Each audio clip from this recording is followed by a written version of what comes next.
Hi, good morning, everyone.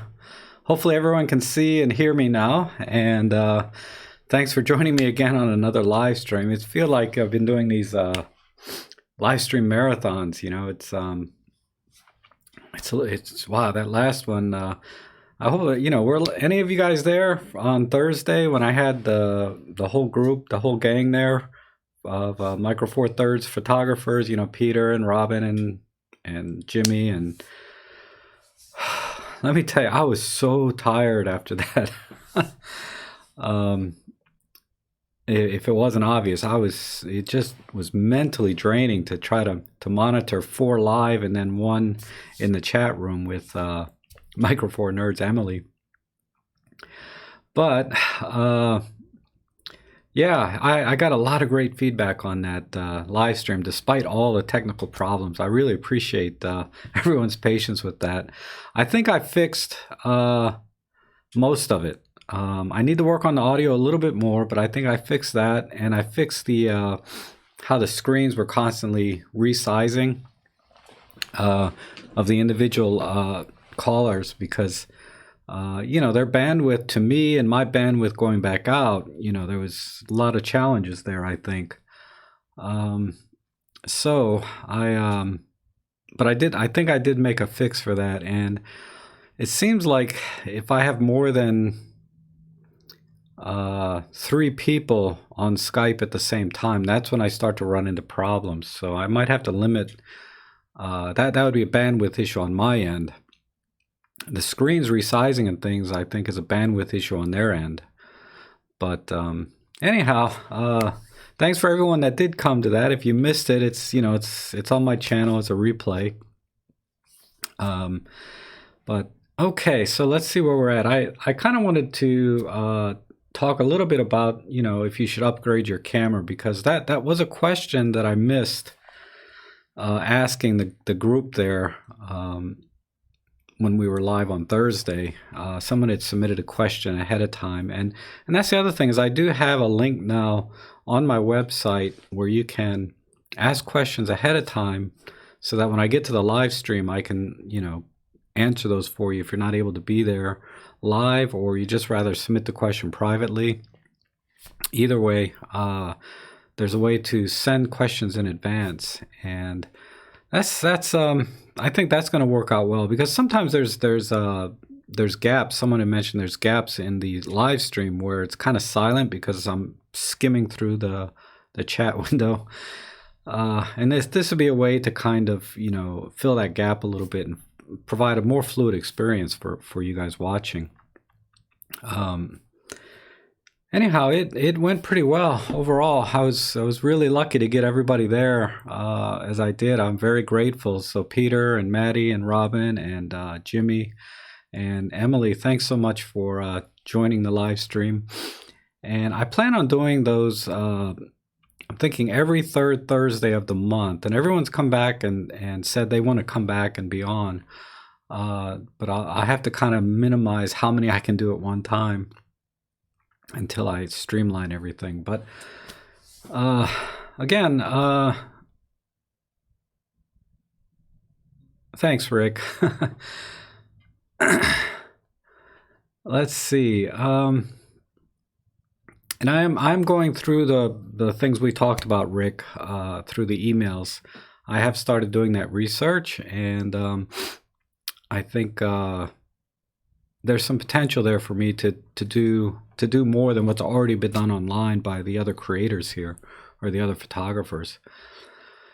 Which reminds me, I don't know if Serge is here or not, but we've been going back and forth about batteries and generic batteries, and there's this one company that claims to be selling originals, and I've gotten 3 batteries in now, and 2 out of 3 are not good. This one, not this one. One of them, one of them is very flaky altogether. It just will not hold a current. It'll charge up fine, but then when I put it in the camera, it'll keep dropping back and forth. And then I got another battery in for my Fujifilm, and that one that one doesn't hold a charge. It goes up to 800 milliamps charging, and then when the camera goes dead, I'll put it back, because I try to go through a few cycles, and I put it in the camera and turned the camera on, left it on until the battery died, then recharged it. So I did that a couple of times, and every time I was getting 800 milliamps, and it's behaving just like a generic battery. With respect to, the camera will die a lot sooner, even though the voltage is there. It's just not able to maintain the current to keep the camera on. So, excuse me. So I'm gonna have to call the company, not call the company, but the batteries that I bought that I was very excited on the first one.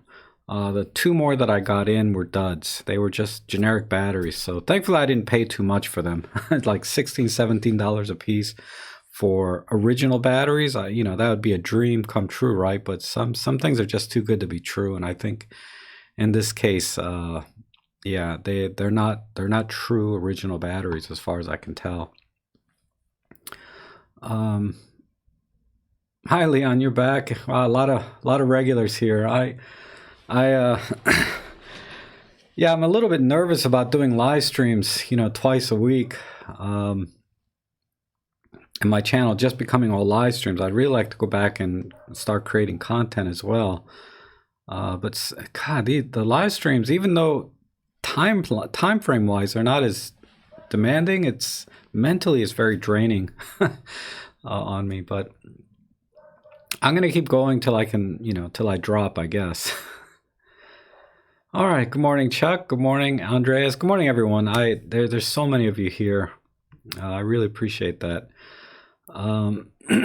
Anyhow, I wanted to address, upgrading your camera, because a lot of you still have, or just got, the E-M10 Mark II, or maybe you got a GX85 like I did for so cheap over the break, and this might be your first real camera, or maybe you've had your E-M10 for three or 4 years now, like I have. And with the announcement of the E-M5 Mark III, and then rumors of an E-M1 Mark III coming out, and then the Pen F being discontinued, you want to try and snatch one of those because it's just it appeals to you for like it did to me. And unless there's some specific feature that you're looking for in another camera, there's really no need to upgrade from an E-M10 Mark I or Mark II, the E-M5 Mark I or Mark II. The newer cameras, they do offer features and benefits that are not available in the older models, but they're not things that everyone needs. And for general photography, I would argue you don't really need any of them.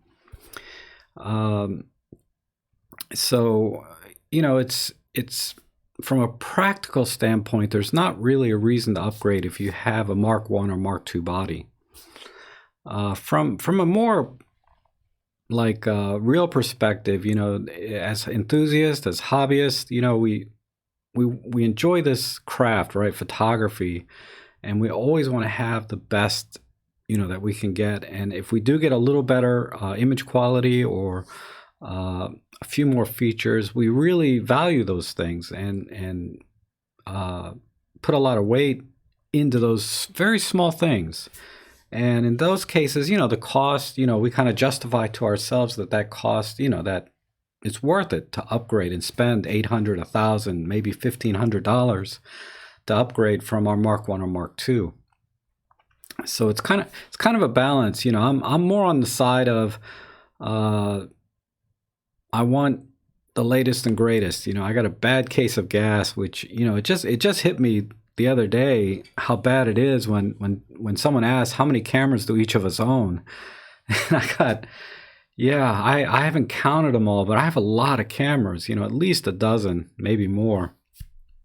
Oh, hey Marcus, the Pen F was discontinued according to Olympus, and I think the word discontinue is a little bit strong in the Pen F's case, because I read an article on DP Review, which was an interview with one of the designers or somebody that had a lot to do with the Pen F development. And his that discussion was that the Pen F was a one-off to begin with. They never planned to have a Pen F2, even when they were developing the first one.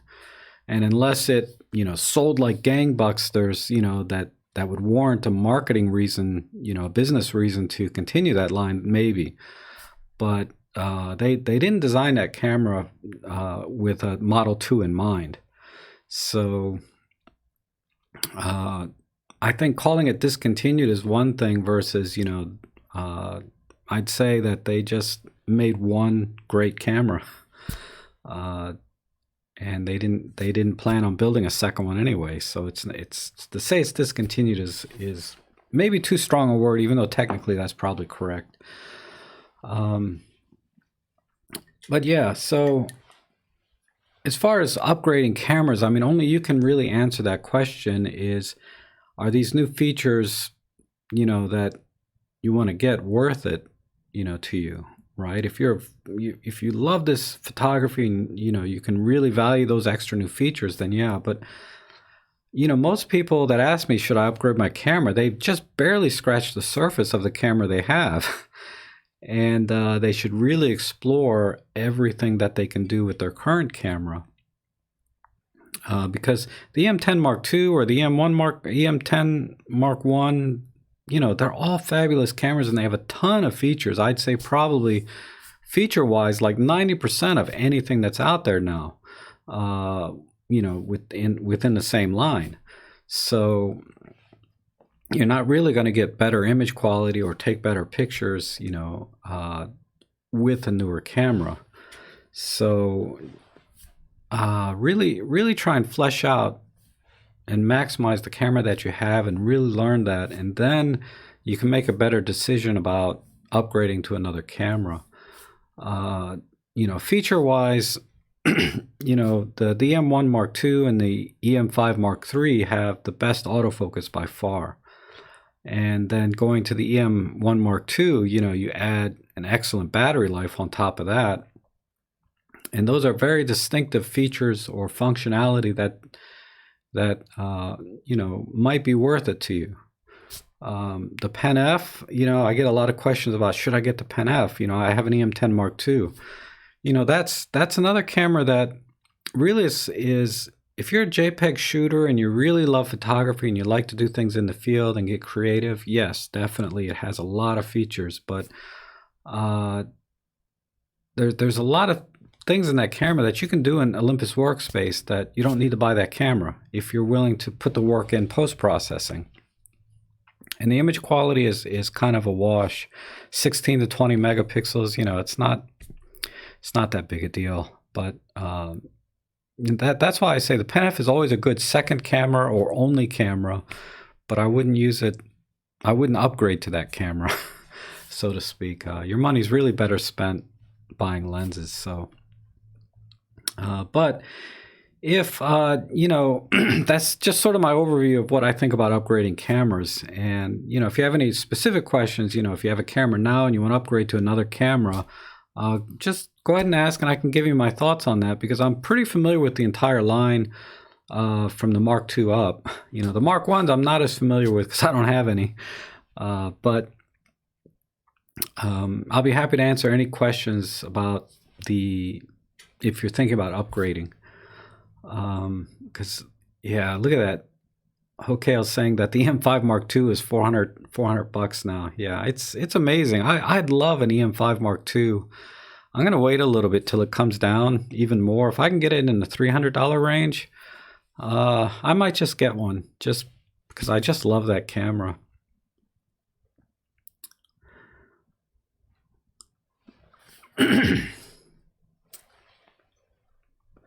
Yeah, so Patrick's saying he just wants something new and different. He's not looking to upgrade necessarily when he buys another camera. And that's kind of where I'm at. I'm such an enthusiast and I love photography. Just having a different camera really expands that enjoyment of photography for me. It's not because I'm looking for better image quality or, faster frame rate or whatever it is. I'm looking for a different experience with different cameras, and the experience from camera to camera can be very, very different. Just like I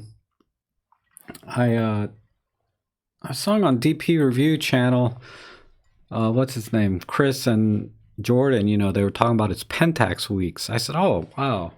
I happen to have a Pentax. Yeah, here it is. I have a Pentax K10, and amazingly, the battery's still charged up after 10 years, and I got, a few dozen shots out of it, and I still got, I still got a full battery, so I imagine the battery's still near full capacity. But anyway, so check out my Instagram. I just posted about 5 or 6 pictures that I took with this picture yesterday. I went out to the airport and got a few shots. I was dropping a friend off, and I said, oh, this is a good opportunity to take the Pentax out. But yeah, it offers a very different experience. And man, I was not used to looking through the viewfinder anymore. I look at the live view now so much that looking through the viewfinder or trying to frame something from a lower angle without having a tilt screen. Wow, let me tell you, I missed a lot of opportunities there because I just wasn't used to working that way. And when I had my Nikons, I always was kneeling down and laying down on the ground and taking pictures and, busting my ass to get the shot, basically. And, having a tilt screen, at the very least tilt, if not fully flip around, really expands, makes things a lot easier, I think.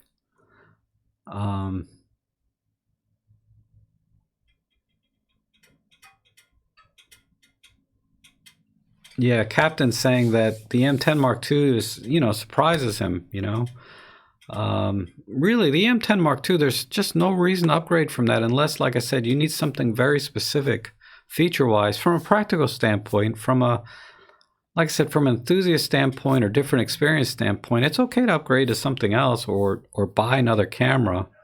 I mean, like this Pentax, Jordan was saying this is like one of the most significant models ever released, this K10. You can get this with the kit lens for like $150. I mean, and it'll give you a different experience. And I was reading about this camera, and they were talking about how the engineers were trying to maintain that film look with this sensor. And it uses an older, I wouldn't want to call it older, but it uses a CCD technology instead of CMOS, which I think there's some benefits to the older CCD style type cameras. One of which being, the dynamic range and rolling shutter and all of those things. But they say they're more expensive to produce. I don't know. It's a little bit over my head what the CCD advantages are. But astrophotographers seem to prefer CCD sensors. And but they were trying to maintain that filmic look through the white balance, basically, and the colors. So if you see on my Instagram account the white balance, the color image of the, I was on a shuttle. Yeah, the colors are really nice. I did a little processing in Lightroom just to bring the contrast out a little bit, but the colors were, really beautiful, I think.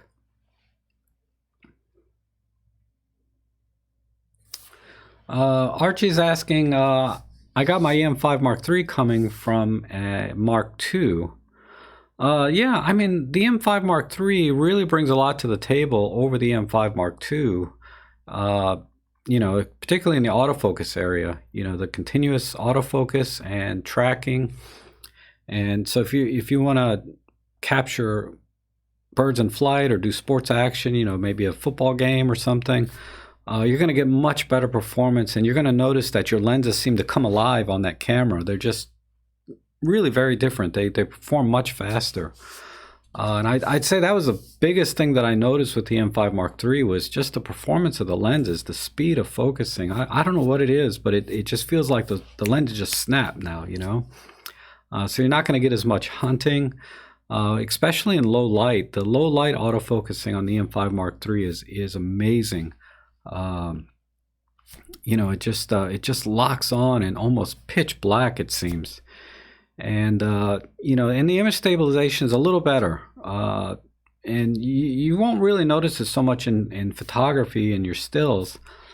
But I know that I cannot hold any other camera I have for 6 seconds and still get a sharp image, and I can on that E-M5 Mark III. So if you're into long exposure or hand holding, over 1 or 2 seconds, E-M5 Mark III is going to make a difference there too. And let's see, and it's a little bit lighter and more durable or more rugged. There's a little bit of a loss in that premium feel without having metal on the camera because it's all plastic now.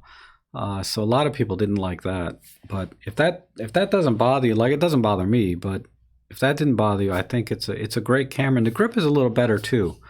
So you really don't need to buy an extra grip unless you're using heavier lenses, but the grip is a little nicer too. Okay.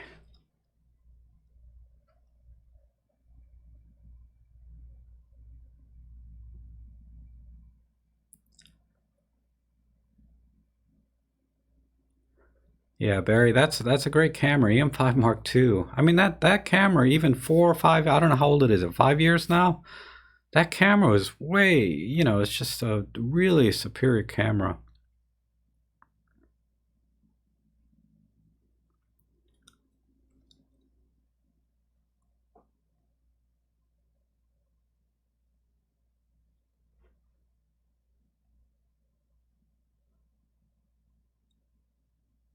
Yeah, Troy, Troy is saying that he wants to improve his experience with the M5 Mark II, and then again that will help you make a better decision when you do decide to upgrade.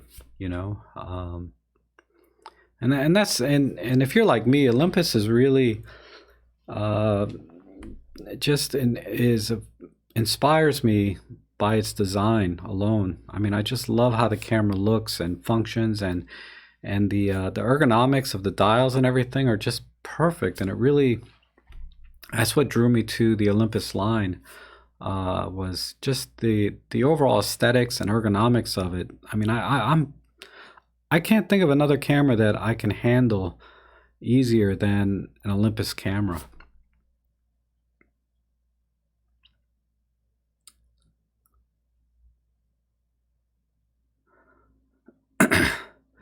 Yeah, Shreyas is saying he bought an EM1 Mark II to upgrade from an EM10 Mark II, and then once he handled it, he didn't like it.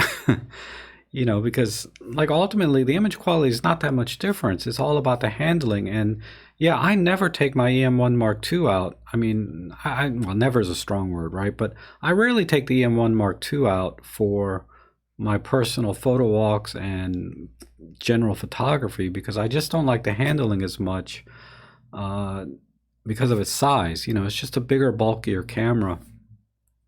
And the EVF doesn't bother me anymore. It used to bother me a little bit because it has an LCD EVF, so the contrast is not quite as strong. And versus the OLEDs that's in the E-M10 Mark II. So you have to kind of consider all of that part of the user experience. And then also, he also mentioned about the screen is fully articulating, comes around on the EM1 Mark II. And yeah, that's not as easy, I think, in a photography workflow for catching different angles. I much prefer the EM10 Mark II's, tilt screen versus the fully articulating like on the EM5 Mark III.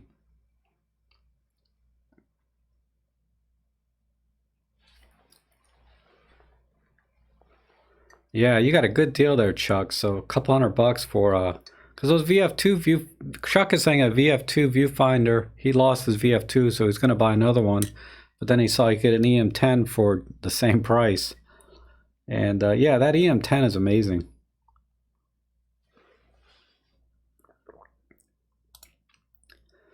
Noe, how you doing, buddy? Noe's here from Rain photographer, anime photographer. He has a great channel over there. If you're into really very artistic photography, or you want to try something different, you know, every time I go out and do night photography, I always think about his channel and the collaboration we did one time, and I really love that. I just, unfortunately, where I live, there's not a ton of neon lights or very, you know, dense city lights like you have where you live in Korea, but man, you still have a 10-year-old camera. Yeah, you might, if you get another year or two out of it, yeah, easily. I mean, this camera is like, my God, this camera is what, came out in 2007, and the original battery is still working in it. I haven't checked the shutter count on it though. And you know, Pentax, it's a shame. They're really really very well-made cameras. There's really nothing wrong with them at all, and they're dirt cheap now. I was looking at maybe getting a newer one, maybe a what do they call it, the K7 or the K5, maybe the K1 even, I don't know. I got bad gas, but you know, like I said, I'm in the position now where I'm at a point where I really enjoy the different experience every camera gives me.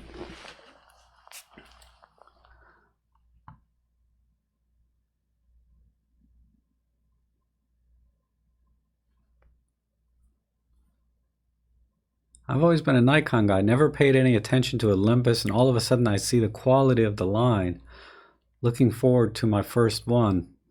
Yeah, Marcus, and that's what I came from. I came from a Nikon D750, which is a very well regarded camera. And for the photography that I do, I have no problems with the Micro Four Thirds. None at all. Oh, hi John, how are you?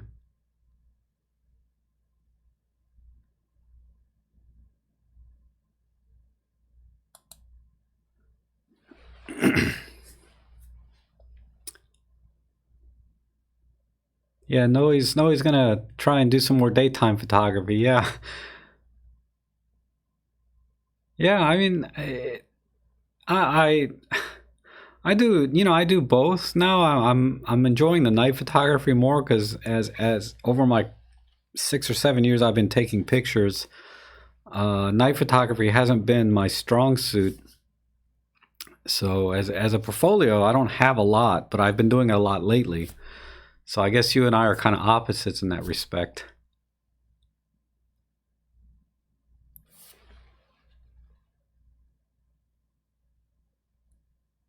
Yeah, Noe thinks the Pentax is the best bang for the buck. And you know what impressed me the most is the build quality of these Pentaxes. They are solid. And this is an all plastic body. At least the shell is all plastic as far as I can tell.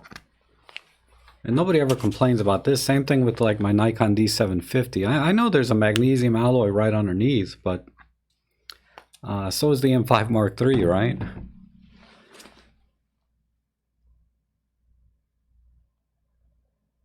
Oh, okay. Patrick bought the E-M10 Mark II after buying an E-M5 Mark II because he prefers the tilt screen. And yeah, a lot of people do. And I think, you know, like when Nikon came out with their cameras and they all had just tilt screens, you know, the Z series, uh, people are, you know, were ragging on that. And the only people, you know, no, it's silly to me. It's like, if you're really a photographer, you know, most photographers I know prefer the tilt versus fully articulating.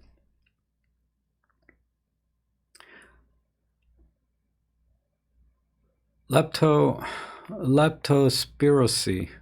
You know, you're gonna have to phonetically spell out your name for me because I can, that's a lot of syllables for me. But he's saying he'd like to see an XT3 style backscreen on the next Olympus. Yeah, why not? You know,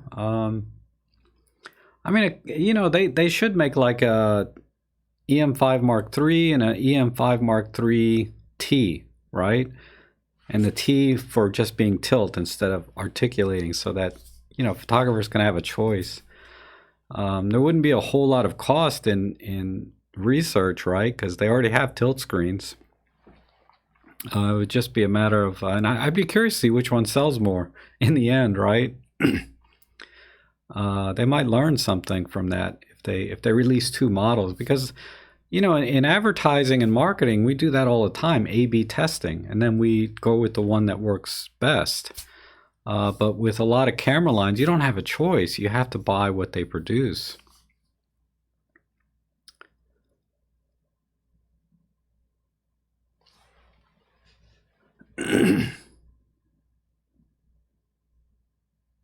Okay, Leon. Yeah, sorry if you have to go.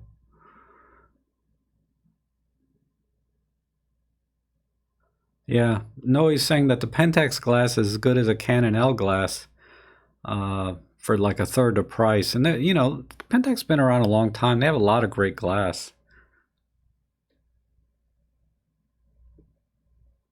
Hi, Ultra.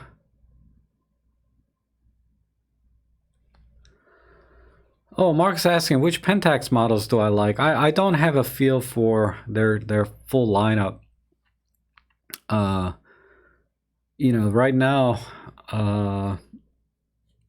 I'm just playing with my K10, 13, 14-year-old camera.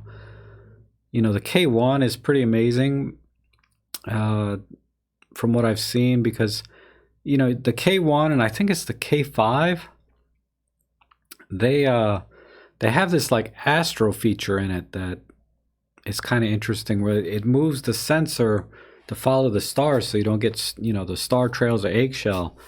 I've always wanted to try that, so that's why I was thinking about maybe getting a Pentax with that feature in it, the astro feature. And I really like a lot of their old weird quirky cameras, the KO10 or the KO1, some weird quirky camera. And then they have another, they have some pocket cameras that I really like too. I just can't remember off the top of my head what they're called. I think it was an MX that I might get.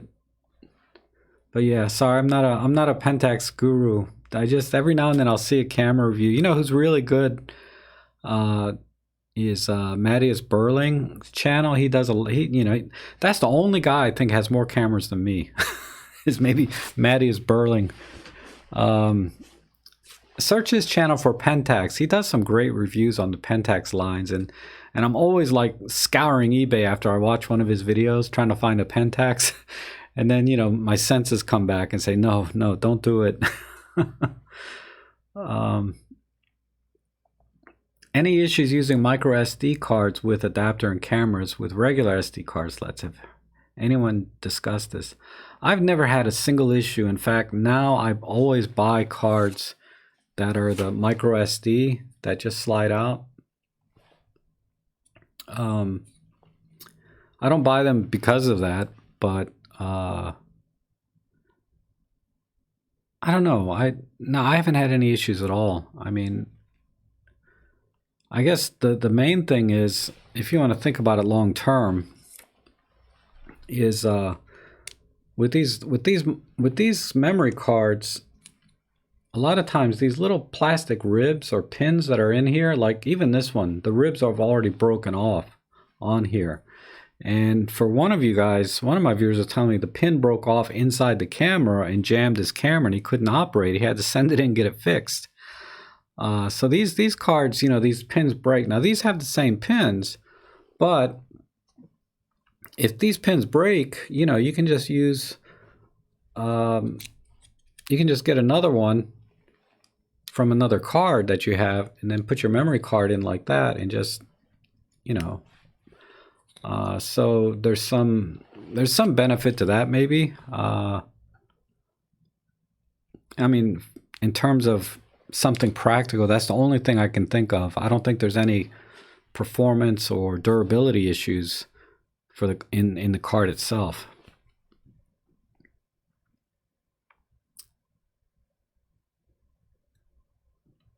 Where do I live? I live in Maryland here in the United States.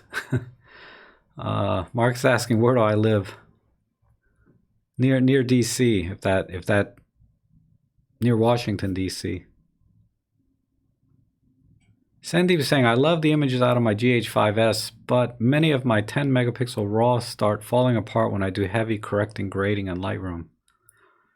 Okay, I mean, falling apart how? Like in terms of dynamic range, or are you just talking strictly resolution because it's only 10 megapixels? Thanks, Liu Beamer. Oh, I'm sorry, I'm really messing up people's names. But thank you, I try. Good morning, Heck. Heck Dula Cruz, thank you.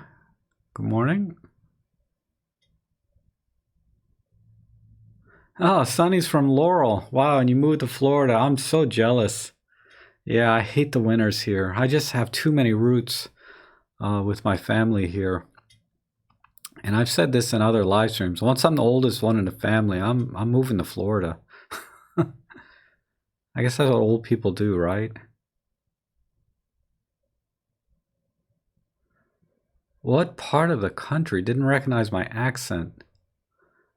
I was born in DC actually, so I'm local to where I live now. So I have a DC accent, maybe. I don't know.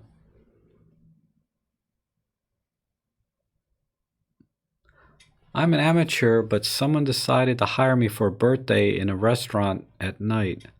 I shoot with the E-M10 Mark II, and the best I can take with me is an F17 f1.7 and a 45. Do you have any tips for me? Yeah, bring a flash. Definitely bring a flash and use a lot of bounce flash if the ceilings aren't too high. And make sure you have a TTL compatible flash, and that'll make things a lot easier for you.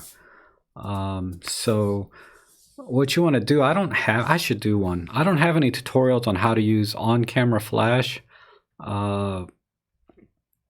But yeah, use a flash indoors. Restaurants usually ceilings, the smaller restaurants, usually ceilings aren't too high anyway. The problem with the ceilings in restaurants are all dark, right?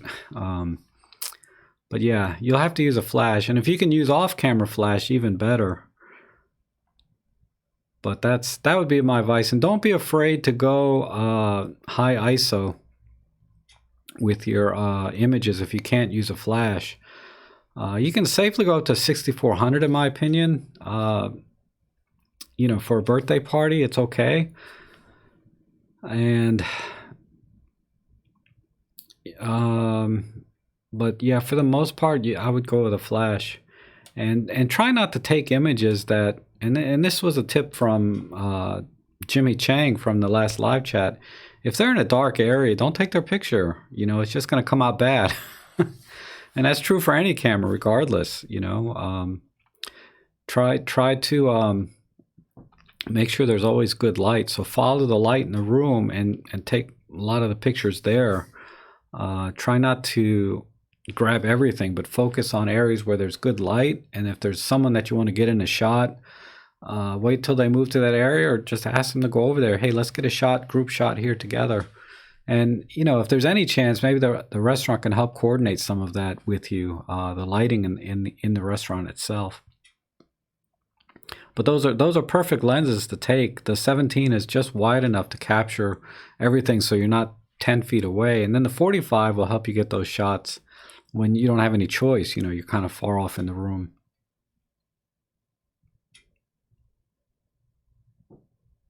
Consider doing a video on OI track. Okay, I'll give that some thought. I never use it though.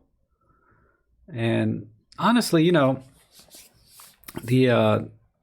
say half the videos I produce on the tutorials and things are features I really rarely use myself. They're just all basically techniques that I think are, there's legitimate things in the camera that you should learn how to do so that when you do need to do it, you know how. But it's very rare I use half the things I have tutorials on.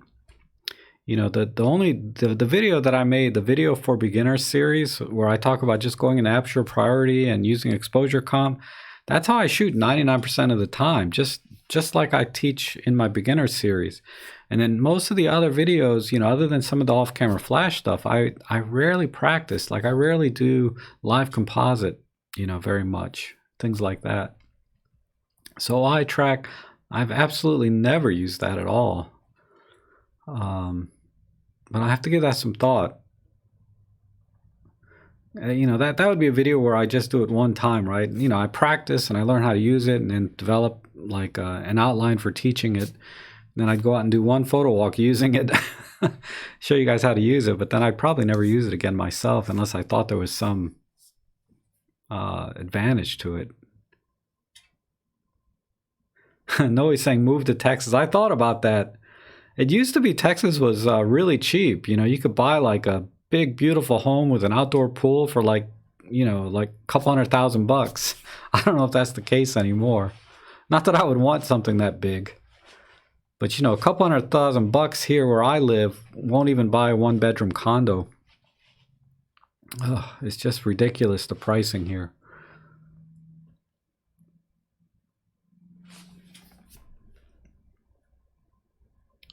Yeah, Rick Bear is saying, going back to the micro SD cards, I guess, yeah, these have a little bit more flexibility in terms of application, right? You can use these with cell phones and other devices, and then cameras that come out in the future may decide to switch to the micro SD format. That would surprise me a little because these are so small. But maybe, you know, it does have that flexibility of being able to use this one SD card on multiple devices. Like my tablet, for example, I can pop this in and just, you know, read the photos off of my tablet right into my tablet directly. So there's some other applications.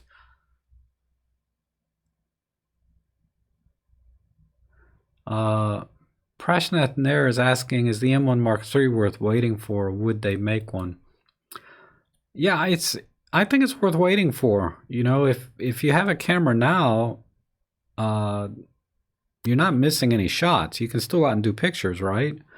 If you don't have any camera now, I'd probably say don't wait. Just go buy one. But just go buy an E-M10 Mark II. But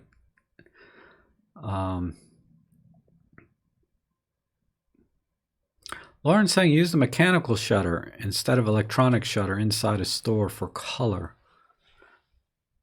Okay, if you could elaborate that a little bit, Lauren. I know that there have been testing where when you use the electronic shutter, sometimes you get a little more noise in the image, and using mechanical shutter, you know, would fix it. And if you're going to use mechanical shutter on an E-M10 Mark II, I got to test my other cameras. Don't use the anti-shock for low light, because I have found that there's banding when I use the anti-shock shutter on the E-M10 Mark II.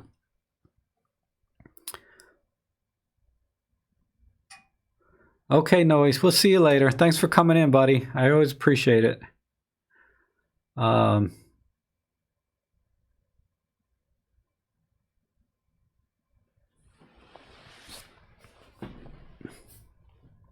Would the build in Flash be useful anyway? So back to the birthday party in the restaurant. The built-in Flash, not so much. I think it'll work well as a fill-in Flash if you have it at relatively low power.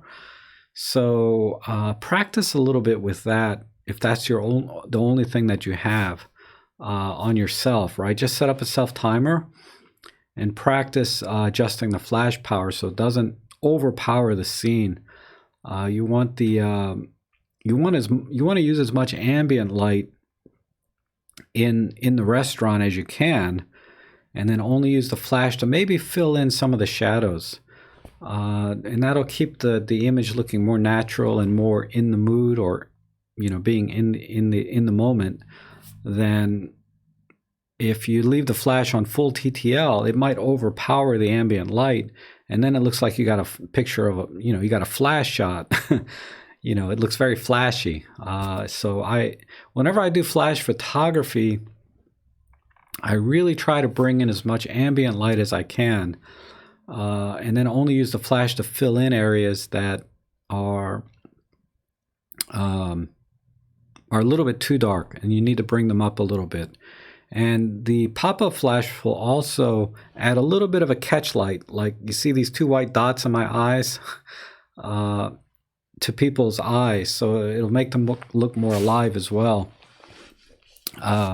So yeah, practice a little bit. If you got nothing else, you can get by with the pop-up flash, and the lenses that you have won't interfere with the pop-up flash either, because sometimes with the pop-up flash, especially like if you're using a 40-150 or some longer lens, you'll get a little shadow in the image from the lens because the flash is going across the lens. So yeah, practice a little bit with that. I think you could get by with it if that's all you have, but it's not ideal. It's best to have another flash that you can point up and bounce off something to get a more softer light. Jack is saying Olympus geotagging is such a mess. Possibly. I have to try it. Like I said, I've never had a need for it. I always thought it was kind of neat, but I never really used it. Because my Nikon D750 had that geotagging.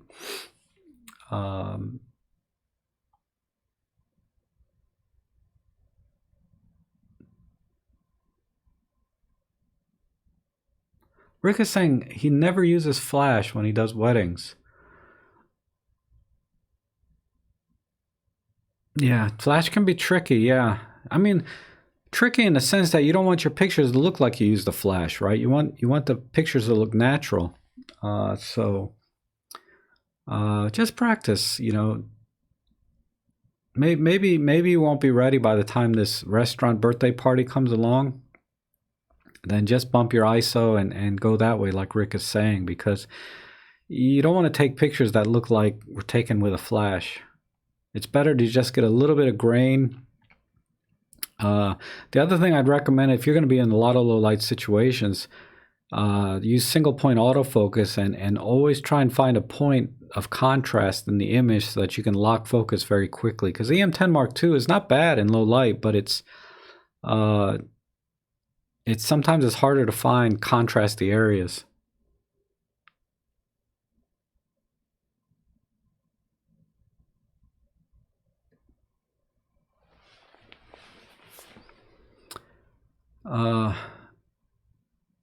Morrow is saying he started astrophotography, but the 4/3 sensor is not that great. Can we do it with, or should we switch to a larger sensor? Olympus makes only 4/3. You can. There are some photographers though doing great work with micro 4/3 in astrophotography, and if you're having problems, you know, there's a lot in astrophotography that will present challenges that have nothing to do with the camera, specifically like light pollution. You need to be in a really dark sky, so make sure you're in a dark area. And then you need to have very fast lenses, and that's one of the reasons I bought the 8mm f1.8 fisheye lenses, because I wanted to start doing some astrophotography. I just haven't gotten around to it. So yeah, it's astrophotography is kind of an area I'm just getting a feel for. And you know, you can do about, depends on the focal length of course, but you can do about 15 seconds on a micro 4/3 sensor at ISO 1600 and still get a clean image. And that's what most astrophotographers do, is right around that range, plus or minus. So there's not a lot of wiggle room in astrophotography, regardless of your sensor size, really. But if you're thinking about getting another camera, you know, try to find, you know, go full frame and don't go more than 24 megapixels, because sometimes the challenge with high density megapixel cameras like our micro 4/3 is not just the noise, which you can kind of get around that to some extent, but the how long you can keep the shutter open because of the pixel size. You know, if you have a, let's say this battery is the sensor, right? And the star, as the star is moving, you can keep the shutter open for 15 seconds before it goes to the next pixel. So effectively you have a sharp image if the star stays within this one pixel. But if you have, you know, a larger pixel, that star will move across that one pixel for maybe 30 seconds. So you can leave your shutter open for 30 seconds as the star moves across that one pixel, so you still have a sharp image. So that's what most astrophotographers look for, is a very large pixels, pixel pitches,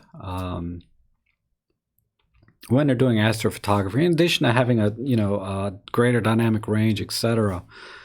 But ultimately in astrophotography, you end up, you know, the best way to do it is focus stacking, right? Image stacking.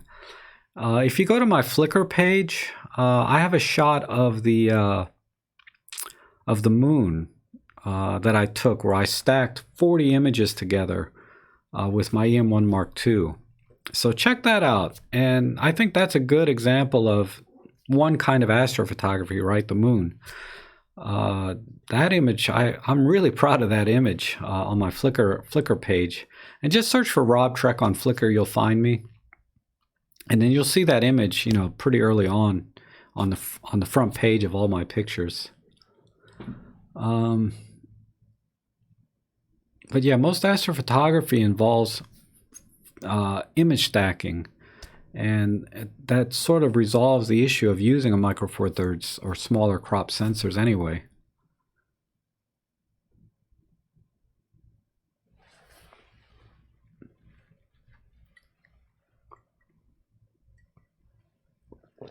Valdez is saying, be careful of white balance in a restaurant. Yeah, that's always tricky too. I mean, like I said, since he's brand new, he's not gonna pick up on everything. You know, I didn't want to overwhelm him with the white balance issues, because, you know, a lot of times restaurants, you know, they don't, you know, whoever replaces the bulbs, whether it's fluorescent or LED or regular incandescent, they come in all different white balances, and sometimes they just buy whatever's off the shelf without checking the white balance of the lights. And then you have, you know, a yellow light here and a white light over here, and then sometimes you have decorative lighting that might be blue or red, and it's going to throw your white balance all over the place. Just let the camera do all the heavy lifting there best you can, and then if you shoot in RAW, you can usually correct the white balance to some extent if it's really messed up. I mean, but the camera does a pretty good job on its own. That's another thing I noticed with the E-M5 Mark III, going back to upgrading, is the white balance algorithm. Just, I don't know, it seems better. I haven't tested it side by side, but I noticed that in tungsten lighting, I'm getting much more accurate white balance than I have with my other cameras. But again, that's easily fixed in post-processing.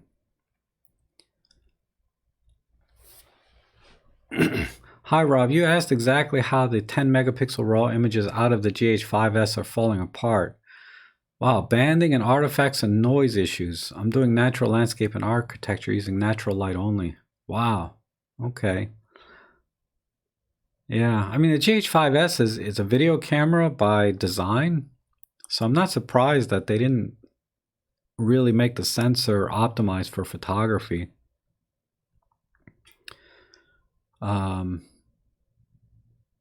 Yeah, I couldn't tell you why the GH5S is so bad. You'd think intuitively it'd be better because it has larger pixels, but that doesn't seem to be the case. Marcus says he's also considering the Fujifilm X-T30, which you can get for $899, and that's with the 15 to 45 kit lens.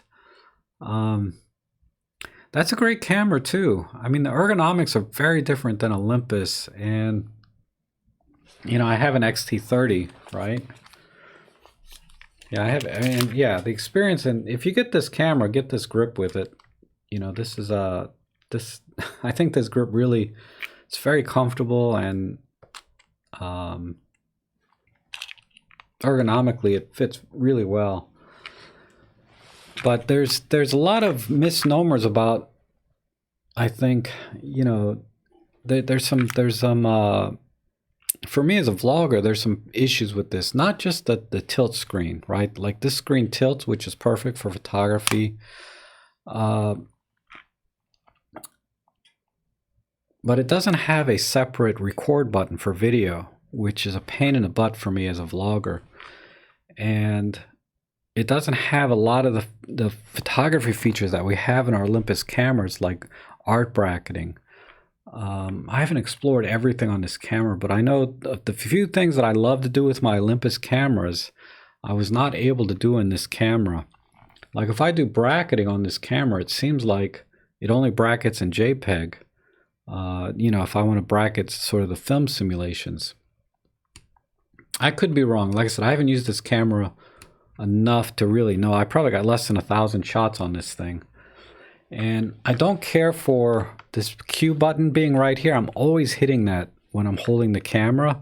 Even if your thumb just kind of rolls over a little bit, this thing is like sensitive.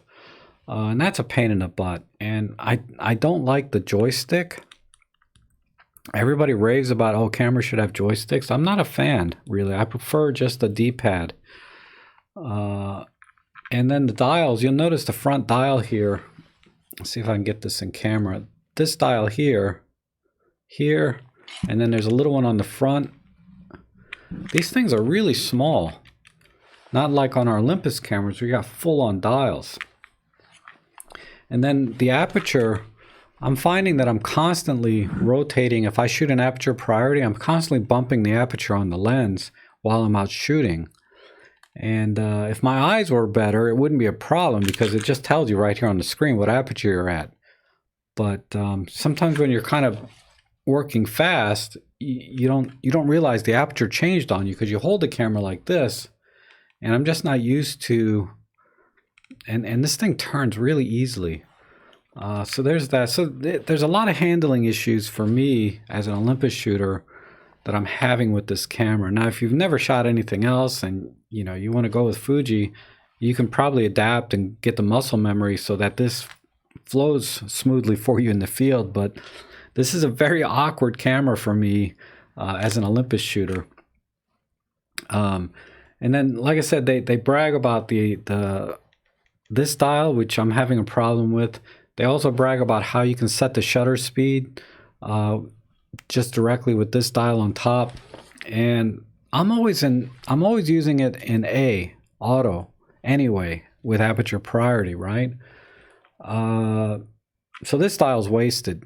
You know, this is a big chunk of real estate on top of the camera that is wasted now because I just have it on A, as you can see, all the time. And then the mode dial over here, there's no, I don't know.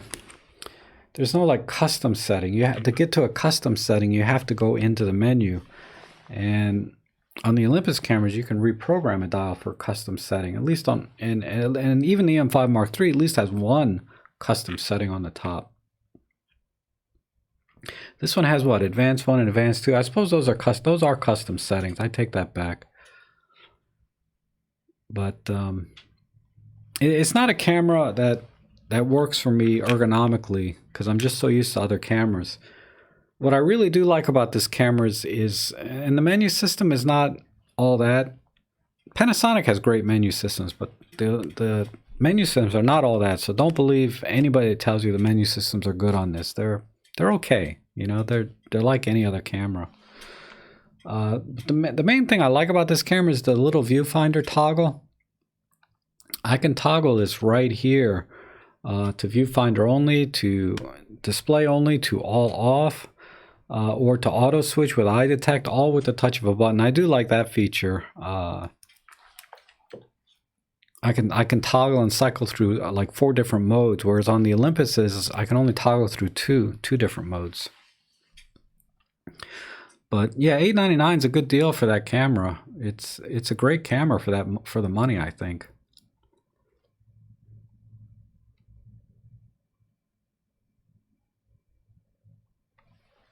Oh, Pranesh says with the 7 to 14, he's gotten 25 seconds without trails.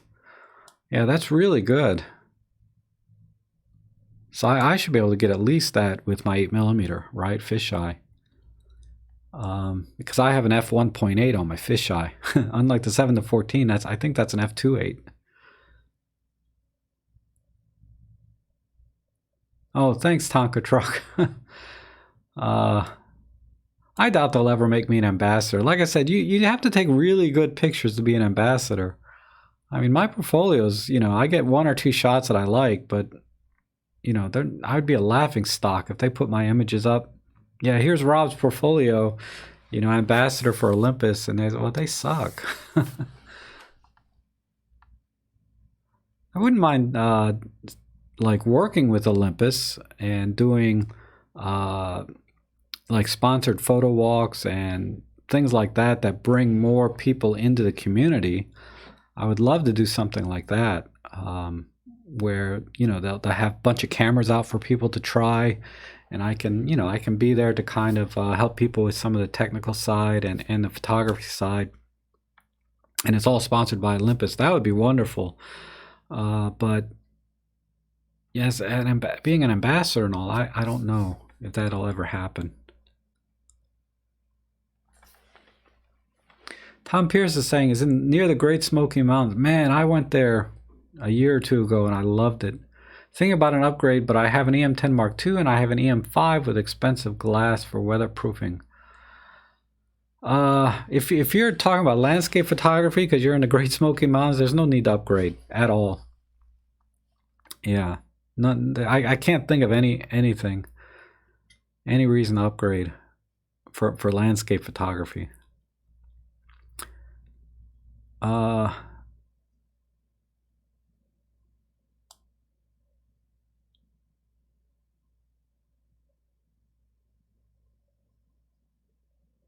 Ring lights, they make people look like aliens. Yeah, the ring light thing bothers me a little. I just use umbrellas, but I missed a comment where ring lights came up.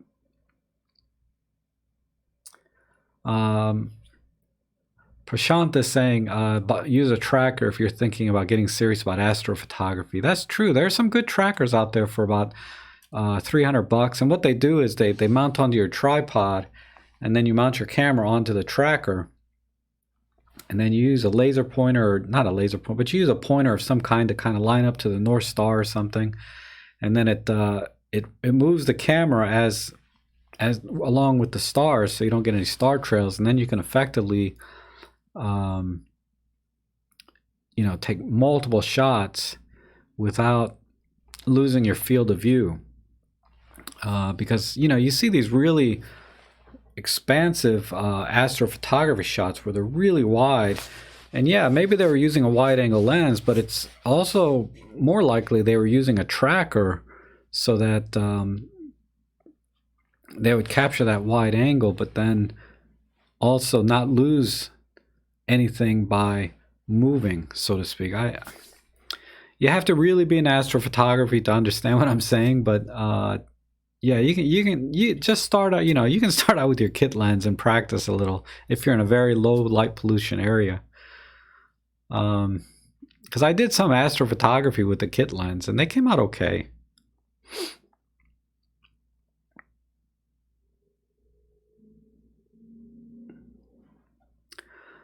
Oh, yeah. Lauren is saying for indoor photography, using electronic shutter can introduce banding.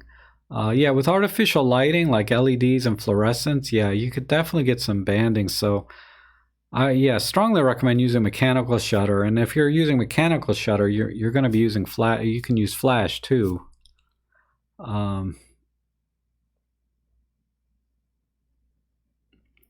don't think flash is blinding though. If you have it pointing up, and it's just sort of used as a fill flash, but you're still drawing in as much ambient light as possible. So the fill flash is not, so much brighter than the ambient light that people are going to be bothered by that. If you're using a flash to light up an entire room, yeah, that would be blinding. But I recommend using the flash only to fill in where the ambient light cannot for event photography. That would be the way I'd approach it. But you know, if Peter or Robin or Jimmy were here, they'd probably give you really good advice on that, because they do it day in and day out. Rick is saying he's going to go feed the cat. All right.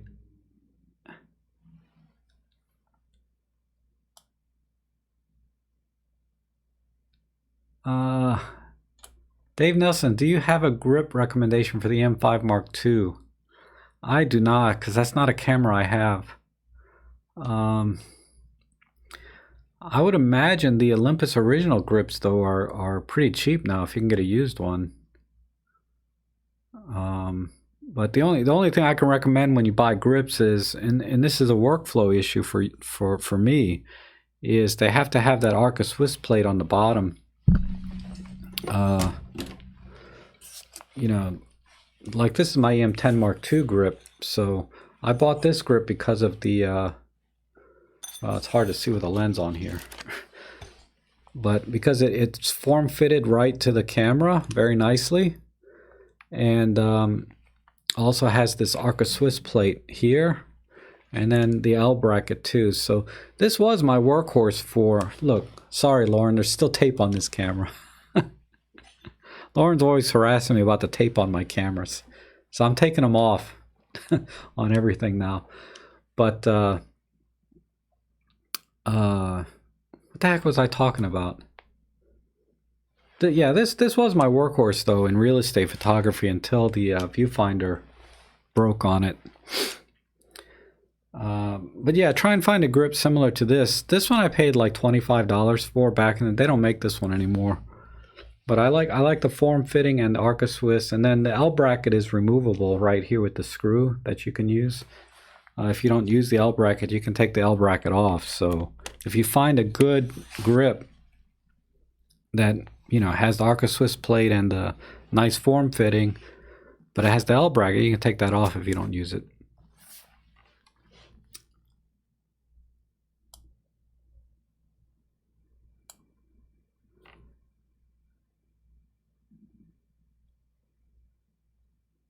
Laubumor says, I'm new in regards to shooting a job and not for my personal leisure. I'm familiar with the terminology and issues with regards to white balance. How do I best fix white balance for the RAWs in post?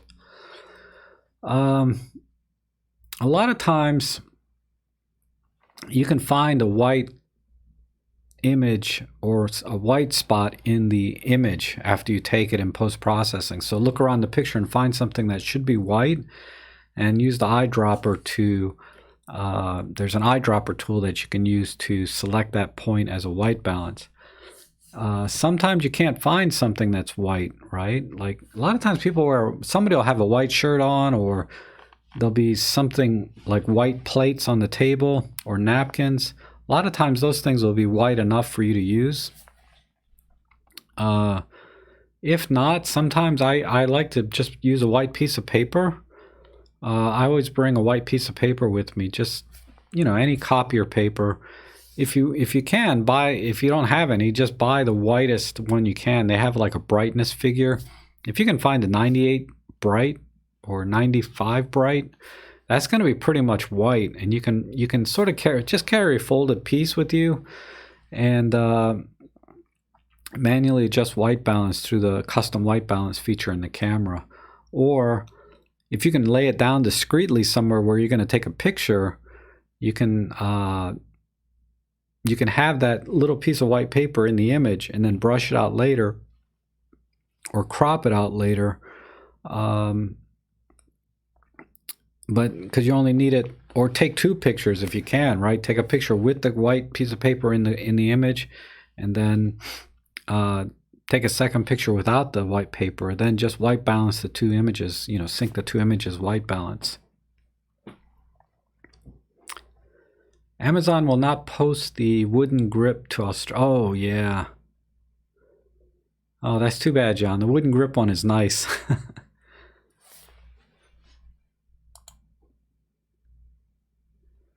Okay.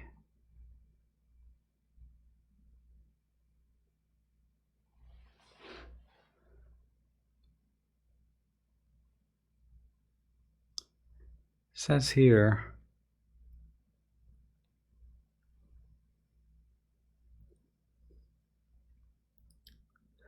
Oh, Mogan's Jager is saying use the white card, gray card, right? Like I was saying, a white piece of paper. Go around the restaurant and take a bunch of pictures with that white card in it. You know, not the ones that you're going to give to the client, but just for yourself, so that you can adjust the white balance later. That's a great idea. Like I said, I don't do event photography for a living, but that's a great idea. Thanks. So yeah, basically, go around the restaurant and take pictures with that white piece of paper everywhere in the restaurant, and then you can sync those back later in post.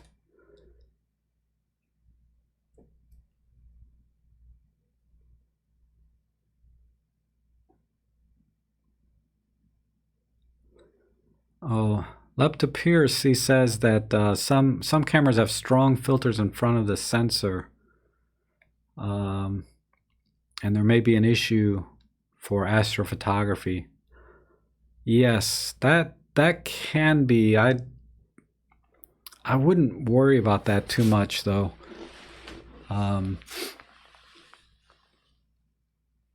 But yeah, if you're thinking about buying a camera for astrophotography, it would be good to research that particular aspect of, you know, different cameras.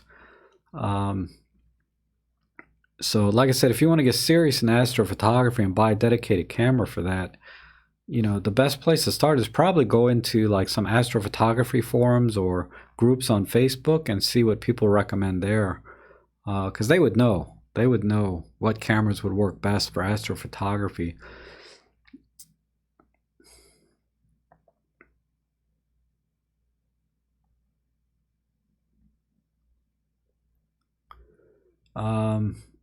Christians is saying, nice to see you, but do you really think micro four thirds is enough for all kinds of photography? I think dynamic range and high ISO are still a problem unless we do bracketing.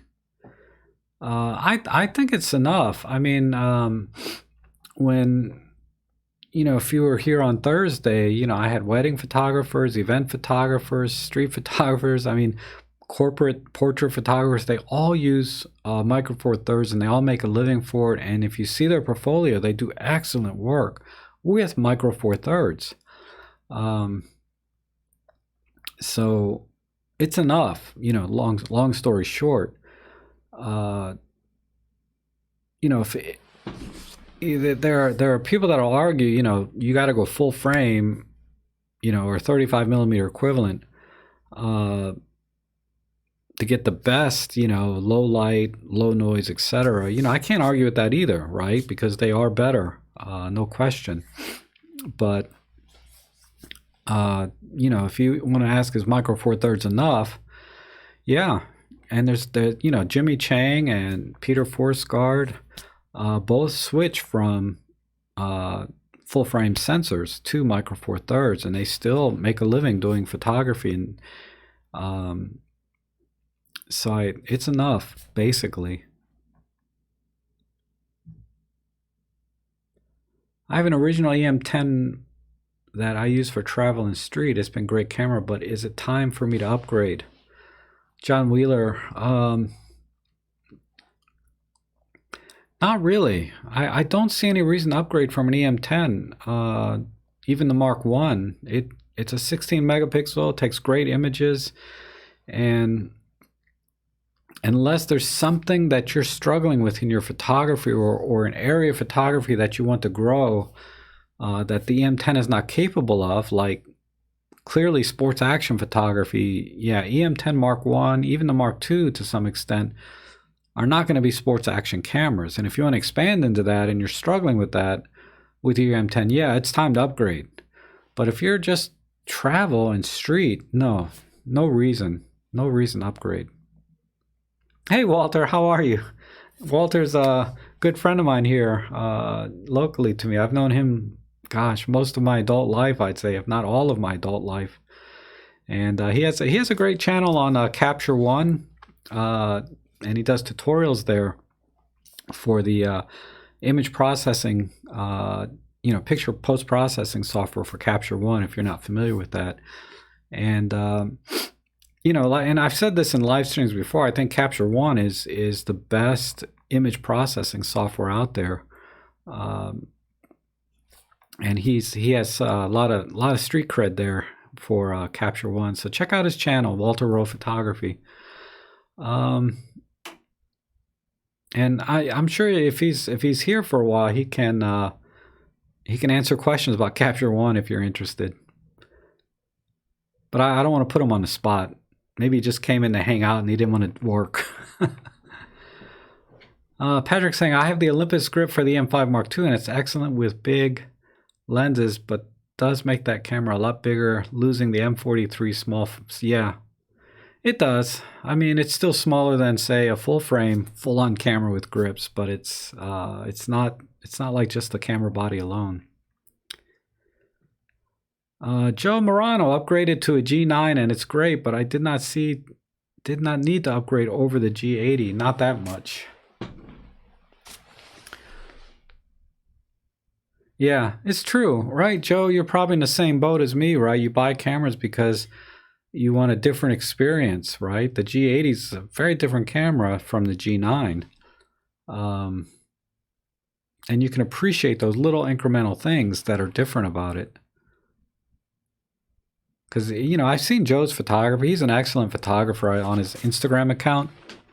So he's at a place now that he can do everything he wants with his G80. He's not trying to expand his photography, so to speak, but he wants a different experience and there's little incremental differences between the G80 and the G9 that he can really appreciate. And I think in those terms, it's more like he's buying a second camera. He's not necessarily upgrading, right? He's buying a second camera. Is the way I like to look at it anyway. Oh, let's see. Just got spammed. Like, luckily you guys don't see it, but YouTube blocked like 1,000 messages here. Yeah,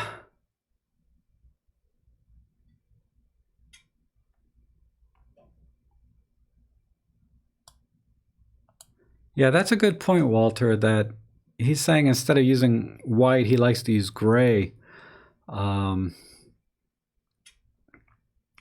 he's doing his white balance, using a gray card. Because white can clip to all white, and then your little eyedropper is not going to work because it's not seeing any color at all.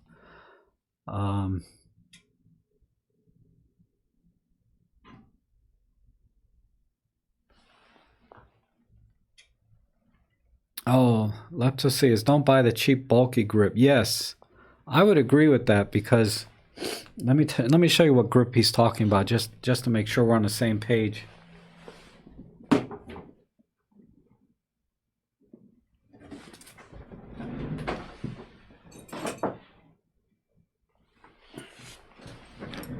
I think it's this grip here, right? This is the Pen F version, but they have them for you know, all the cameras, where this grip is really huge versus, you know, look at the difference here. It's got 2 screws with versus the 2. Let me light this up. But see the difference? They both have 2 screws, but these screws are angled up and are not as wide. And if I were to put this on to here, the problem, and I'm exaggerating this a little bit, but the problem happens when you buy bigger lenses and then suddenly you don't have any room to put your fingers because the grip is taking up all the space. So I think that's what he's referring to.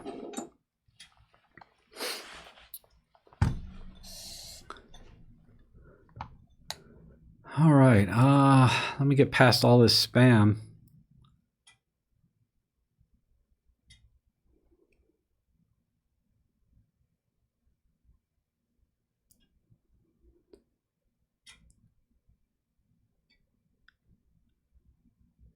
Full frame was enough back when there was not good anything on the market now.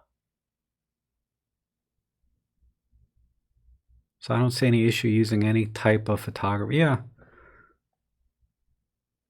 He's saying basically, you know, that all the cameras are really good now. You don't have to get a full frame.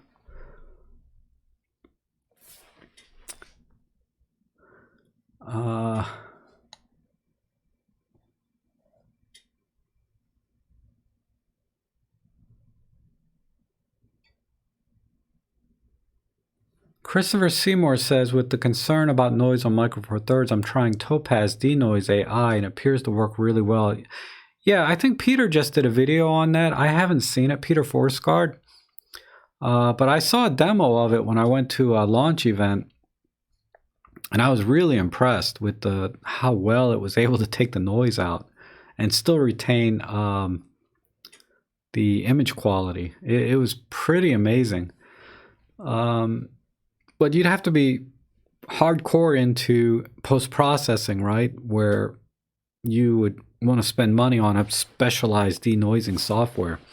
It's not a place I'm at. I'm content with noise. It doesn't bother me, but I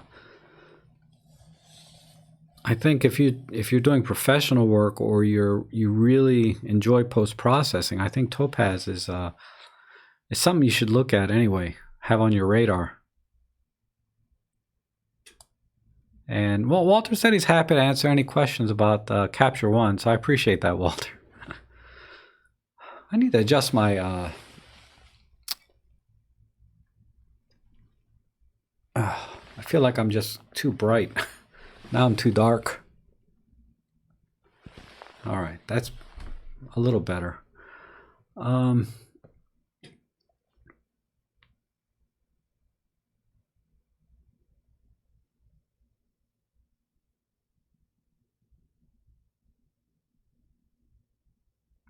Oh, Jerner saying, what are my wishes about the coming E-M10 Mark III? Yeah, I don't know, to be honest, because the cameras that I have now, I'm so happy with. I'm like, what could they possibly do? So the only wish that I have really for the E-M10 Mark III is that they surprise me with something.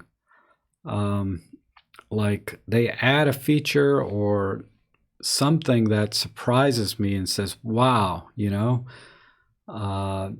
that's the only thing I'm hoping for. I don't want to see an incremental upgrade like they did with the E-M10 Mark III. The E-M10 Mark III was a long-awaited upgrade, and it was very incremental and didn't bring anything really new to the table that wasn't already available in one of their other cameras. Now it packages all of these things together nicely in a small package, and I bought it because it fits a very specific need that I have. But I wasn't like, wow, this is like awesome. You know, that's what I want out of the E-M10 Mark III. I'd like to see something that says, man, this rocks. But feature and spec wise, I can't think of anything. Like I don't need more than 20 megapixels. The ISO performance is fine for me. If they can improve on that, that would be great. They're definitely probably going to have a new processor, so the autofocus, I guess that's the main thing. I think is the autofocus is great now. I think for me it's good enough, but I think for a lot of photographers, they'd like a little more precision in their autofocus, where it focuses right on the eyelash or the eye pupil, you know, like have that granularity in the autofocus that it's very, very precise. That would help, but they need to do something that's going to be like, wow, you know, this is something you can't find on any other camera. That's all I can say about the E-M10 Mark III.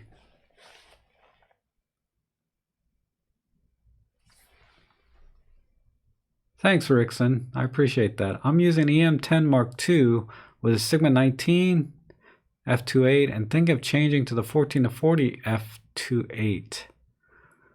Do you think I should have saved the money and go for faster lens instead? Well, Rickson, I'm not familiar with a 14. Oh, you're thinking about. Oh, I'm sorry. It's the 12-40 2.8. Sorry, that's what threw me off. The 12-40 2.8. If you, I think you're better off with probably the 45 f1.8. Then you have that range. You have a 19 and a 45. or if you need to go wider, get the 12 millimeter f2 or the 14 millimeter f2.5 from Panasonic. The 12 to 40 Pro lens is just a little bit too bulky on the E-M10 Mark II in my opinion, and the E-M1 Mark II with the 12 to 40 Pro, perfect, bread and butter, match made in heaven. But that 12 to 40 Pro lens on just about every other camera is too bulky to me. Grip or no grip, I don't like it on my other cameras. So I'm looking at it from a size and weight standpoint. I don't recommend the 12 to 40 Pro. I think you're better off getting maybe a 45 f1.8 and a 40 to 150 kit lens. This one right here, because this is really cheap. Those two lenses I think will expand your photography a lot more than the 12 to 40 Pro. Because now you got a humongous focal range from 45 up to 150 with those two lenses. So you have a very fast 45 millimeter focal length. You already have a fast 19 millimeter. That's the route I would go if you're really just starting out and doing travel. Those two lenses, you could get those two lenses for less than the cost of one 12 to 40 Pro.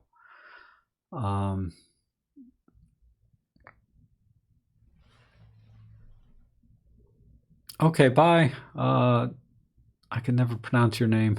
I'm sorry. But thanks for coming in.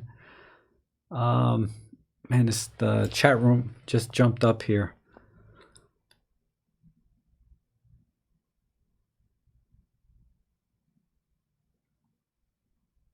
Yeah, Joe, try it because I know from the images I see on your Instagram, that's something you might appreciate.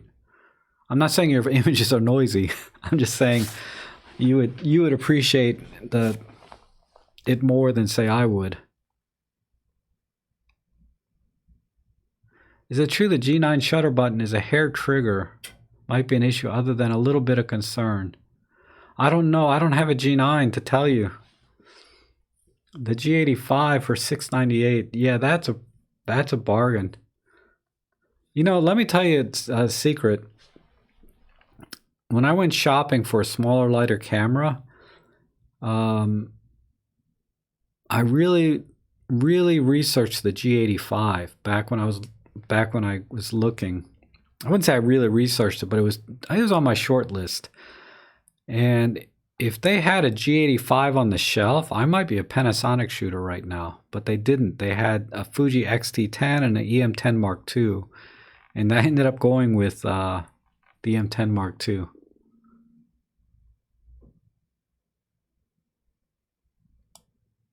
Walter's saying that the Capture 120 has a new noise reduction algorithm that retains color fidelity, especially in dark areas. Okay.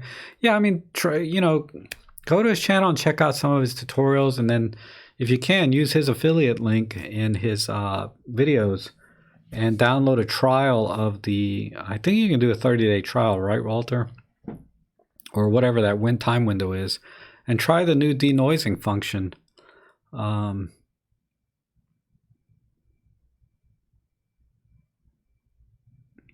It might be because that's all Capture One does, right? Is they do image processing, and the image processing is the best in my opinion.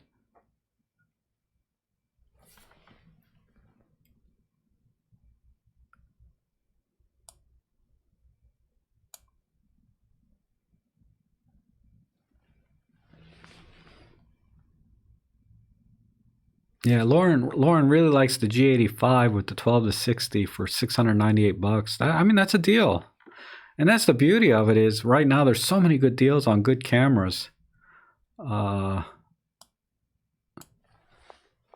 Really, you can't go wrong with any of them. Why does Rob think Olympus and Batter should only be great photographers? Great teachers are more important to Olympus sales and far more important to us camera users. Yeah, I know. I don't know, Rick. I think that, from a marketing standpoint, the image of the perception of an Olympus ambassador or visionary is somebody that's an amazing photographer or has an amazing portfolio first. Because if you see a lot of the Olympus ambassadors or visionaries, other than the guests that I had on the other day, they never talk about the gear and their settings and things. They just show you the image and what settings they use in lens and body. They don't really go into a lot of detail. I don't know. I'm not in that circle, so it's hard for me to comment on that. What is Walter's website? His channel is called Walter Rowe Photography, his YouTube channel. So you can check it out there, Marcus.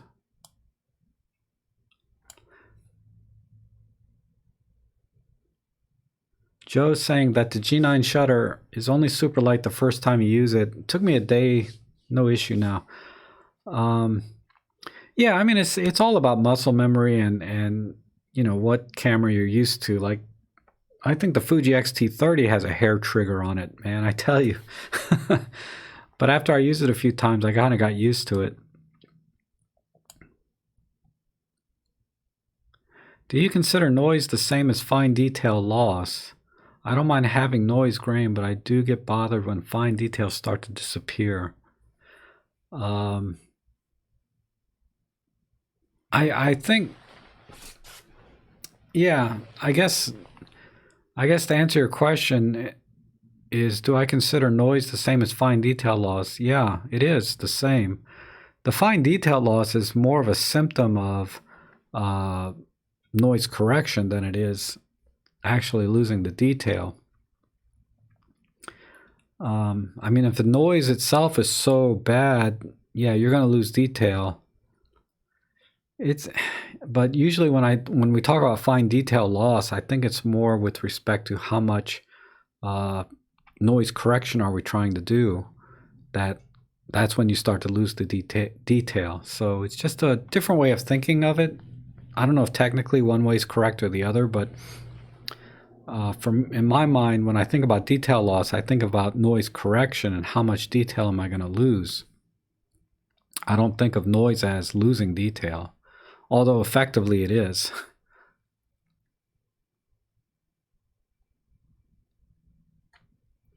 I had the E5 and upgraded to the E-M10 Mark I, and there were noticeable difference with the MMF3 adapter. You can still use great glass, and I'm using the 7-14 f4. Yeah, and that's Mogan's Jagger is he got the E-M10 Mark I, and he's using the original 4/3 glass from like the Olympus E5 DSLR style type cameras. And I don't own any of that glass, but everyone says the glass is awesome from those cameras, and the pricing I've seen for those lenses are just ridiculously cheap. So it's a great way to get into photography and expand your photography for very little cost by getting these older systems. Because like I said, image quality is generally not an issue with any of the Olympus Micro Four Thirds cameras. There's just no issue at all in my opinion. It's just a matter of feature set, and in this case the E-M10 Mark I feature set is its price. It's cheap and it's feature packed. And with the adapter, being able to buy cheap glass from the original 4/3 system is even, and still retain autofocus and all of that, makes it really an awesome camera for people that want to get into a system cheaply and do a lot of things well.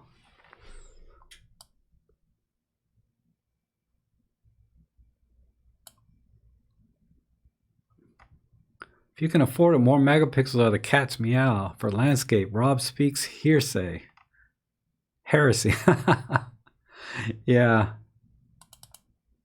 I don't know. You know, the high resolution sensors, Dave, I feel like a lot of that resolution is just lost in the fog or the haze because of the distance of landscape photography. So I don't see an advantage to a high megapixel camera unless you got super fine glass and you're using dehazing and all of that good stuff. I just don't do a ton of landscape photography to say that, yeah, this 48 megapixel sensor is so much better than using my 20 megapixel sensor.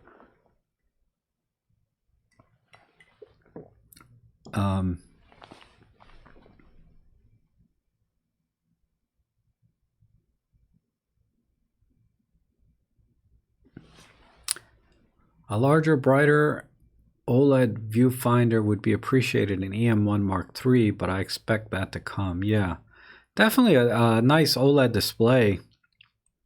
If they get a new processor, they'll be able to support, you know, maybe a 3 or 4 megapixel OLED display internally, and then hopefully they can get a 2 or 3 megapixel viewfinder, live view on the camera too. That would be nice. And all of these specs that people are hoping for on the EM1 Mark III hopefully come, and that'll bring it up to par with very high-end cameras, or not very high-end, but a lot of cameras that are on the market today with high-resolution EVFs, high-resolution live views, more granularity in autofocusing. But Olympus has to do more. I always, you know, we always want more, right? They have to surprise me with something. I don't want just an iterative upgrade from the EM1 Mark II. I need something that will say, wow, this camera will do something no other camera can do. So we'll see when the I'm not as excited about the M1 Mark III as I was on the M5 Mark III. The M5 Mark III fit me perfectly, you know, for a lot of reasons, and it had everything the M1 Mark II does. So I was very anxious to get that camera. Not initially when they announced it, but then as I started thinking about my workflow and how I, do my photography and my vlogging, the M5 Mark III just made a lot of sense for me as a perfect camera to add to my plethora of cameras. The M1 Mark III, however, it's going to be the same size, maybe give or take, as the M1 Mark II. So that kind of rules it out for me in a lot of ways that, the M5 Mark III did not. So it's going to have something for me to have me get it, anyhow.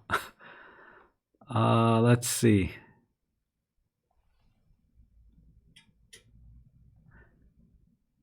You really need a wooden camera.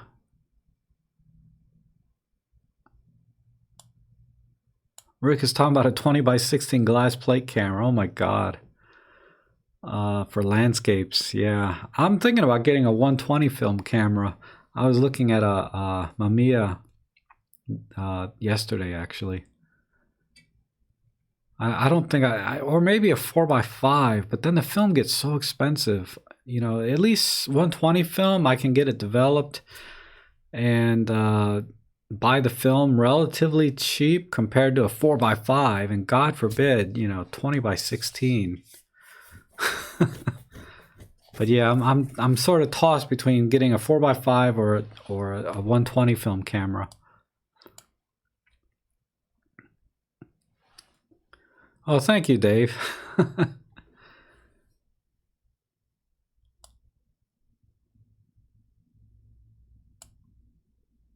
Let's see.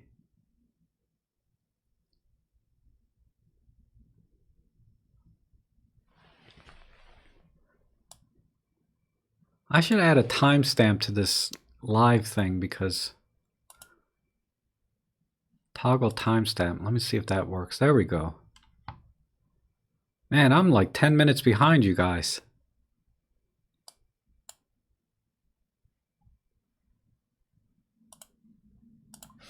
Let me fix the chat window before we move on here. I'm sorry. Give me 1 second.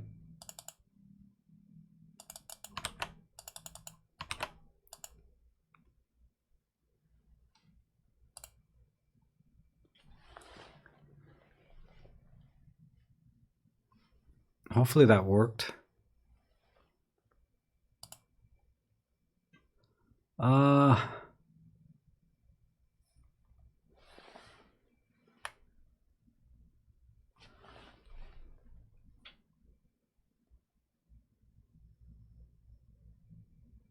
I lost my place here.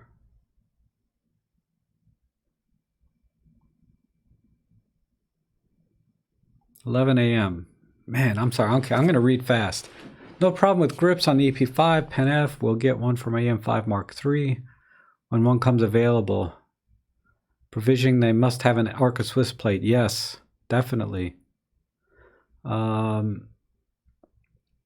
GX9 has a tilty screen which comes in handy for street, and the viewfinder is tiltable, but the Pen F has better WF.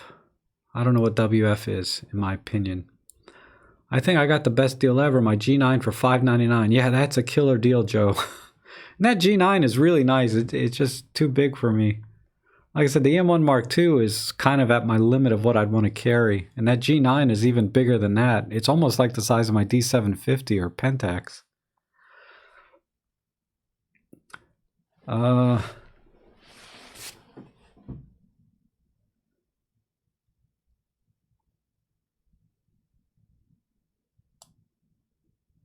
I noticed that I had inadvertently turned off SIS on my M1. What is the best for general shooting, SIS 1 or SIS Auto? I just use SIS Auto. That way it will adjust for panning up and down or left and right. If you do any kind of panning shots. SIS 1 is like all 5 axes are on at the same time. And I don't think that adjusts for panning when you have all 5 on at the same time, versus SIS Auto will adjust for panning motion. So I use SIS Auto, so I'm kind of ready for everything. But it's something I'm researching now, where I'll try and go into more detail about the image stabilization system. I have a lot of catching up to do on the technical sides of it. But for now, like Robin Wong and Peter Forsgaard both have videos on image stabilization, and they do a pretty good job, I think, explaining the different modes. But when I do my video on image stabilization, hopefully I can get a little more technical and help you understand exactly how it works, because really, once you understand how something works, then you can logically apply it in real life, like have real life applications once you understand how it works, versus somebody saying this is like I just did. I told you that SIS Auto is better for, it automatically adjusts for panning up and down, left and right, but I'm not really explaining the mechanism behind that, how it works technically, and maybe that's not an accurate statement, or there's things you need to consider. So it's something I'm researching into now. It may take me another week or two to really get sort of the research done on that, but I am working on an auto image stabilization video.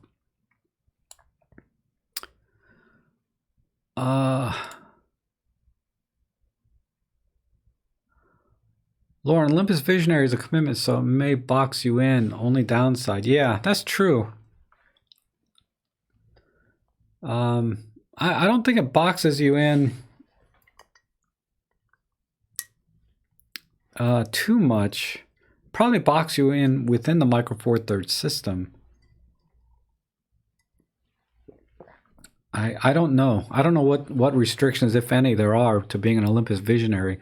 That'll be a good question in my next collaborative live stream, right? Or if somebody submits that question for me, Lauren, if you want to submit that question for the next live stream, like I said, every third Thursday of the month, I'm going to try and do a collaborative live stream.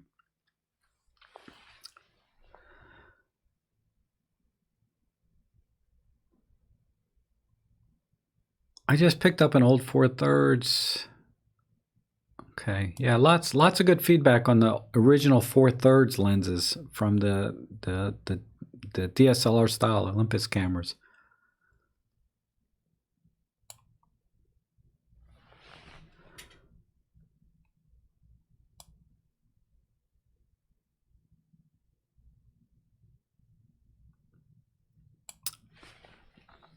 Roy Jenkins, hi Rob, late in walking the dog. Good for you. Always walk your dog. Uh, have a question on my EM1 and new EM5 Mark III. Does the EM5 Mark III, in your opinion, overrise the EM1, or should I opt for an upgrade to the E-M10 Mark II?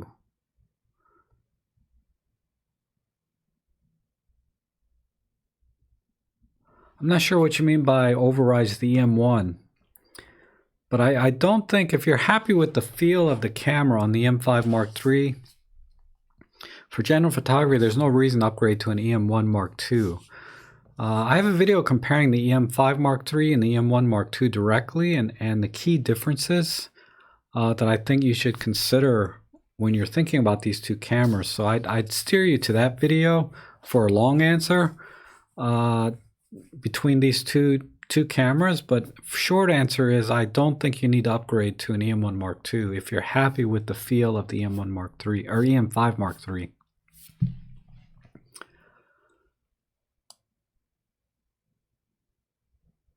The weight of the 12 to 40 Pro is my concern too. I hope that, oh, you're welcome, Rickson.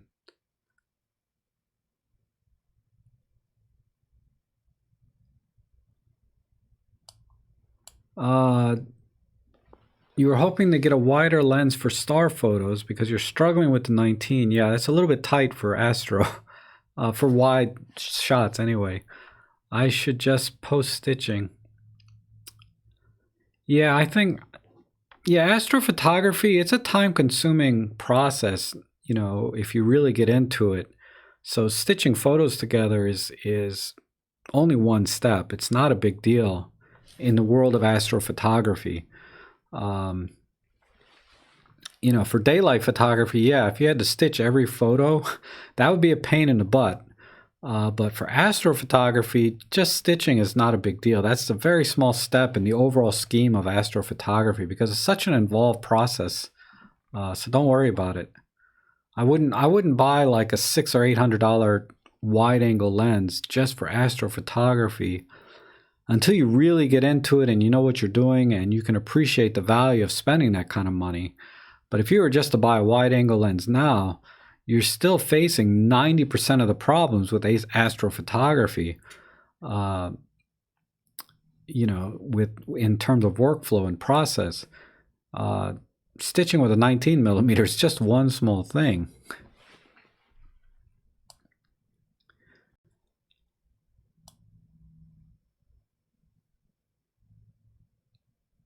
Okay. I'd love to see a joystick on the M1 III. That would really enhance the experience for me. Yeah, a lot of people love the joystick. Like I said, I have it on my Fujifilm here. I don't like it. I don't like the joystick because it's a double action. The biggest problem I'm having is yeah, I can move the points around, but if I push down on it straight, it's a muscle memory thing probably, right? I'm just not used to using it. You know, I'm like a surgeon with this frickin' D-pad, man. I can get around with that, no problem. But that joypad, I'm struggling with getting it to where I want. So try a camera with a joystick and see if you really like it or not if you haven't already.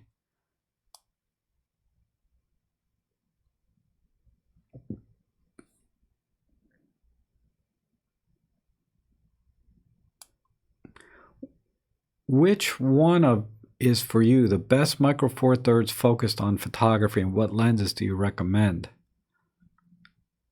If you're asking me which camera, you know, for me, the Pen F with a kit lens or a 17 millimeter f1.8 is, for me, photography-wise, the very best because I do a lot of JPEG processing in the field when I'm out there, and I can learn a lot.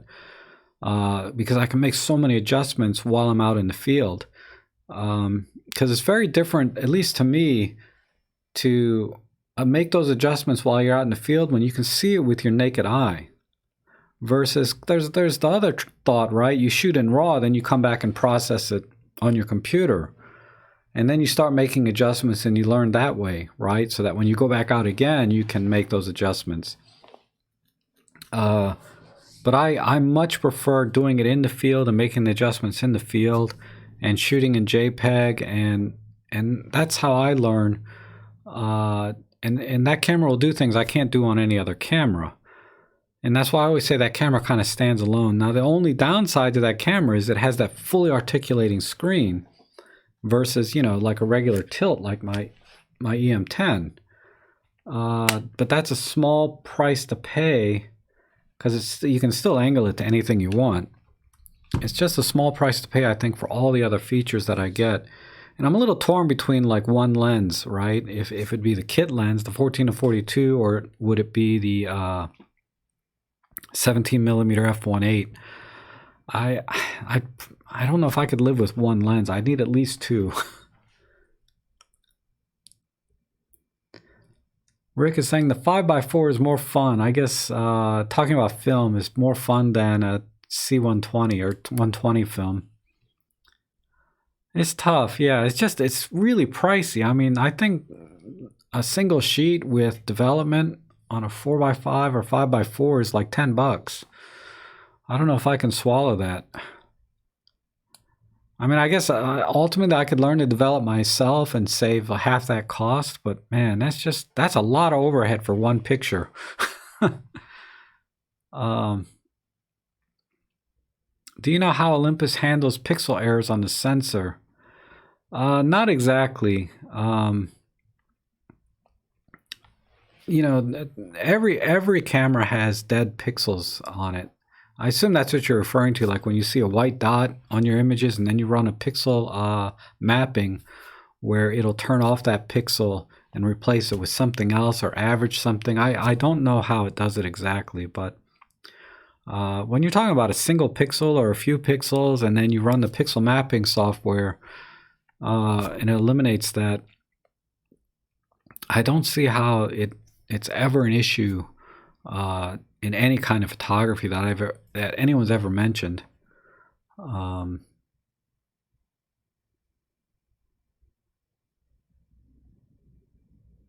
thanks. He's saying WF is the viewfinder. Whew, God, I keep falling behind here. OLED viewfinder in the Pen F is superior to the GX9. Okay. I wouldn't know. Check out E6 Vlogs. Craig is fantastic photographer. Is using Micro Four Thirds. Yes. Craig over there on E6 Vlogs is an awesome channel. You should definitely check that out. I'm going to try and get him on one of my live streams one day. Because people are asking me for me to get some landscape photographers, so I'm thinking Steve O'Neons and E6 Vlogs if they're willing. Steve I wish I know how to pronounce his name. It's spelled like onions, but there's a little apostrophe there, so it's Onions, I think. Onions. Steve Onions is an awesome landscape photographer as well.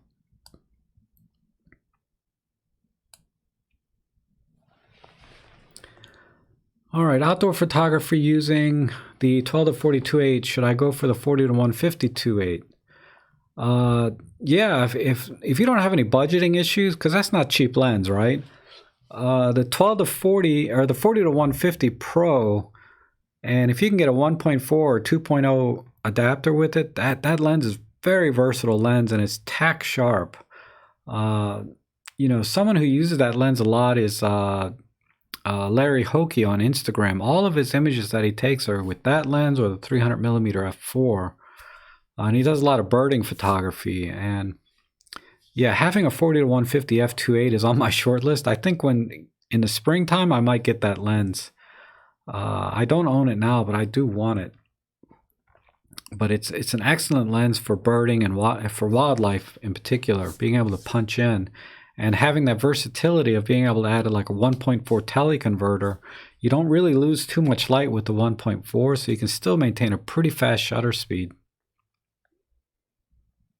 Are there any third-party grips for the E-M10 Mark III? No, not yet. Not that I found. As soon as I do, it'll be in one of my videos. I mean, it won't be like a full-on review video of a grip, but it'll just be like, oh, I got a new grip today. Okay, let's move on. CKS or the 75 f1.8. I don't care for the 75 f1.8 personally.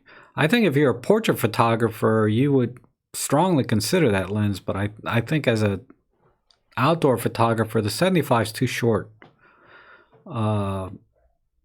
You need to be much longer. You need to be 40 to 150 plus a teleconverter for outdoor wildlife photography.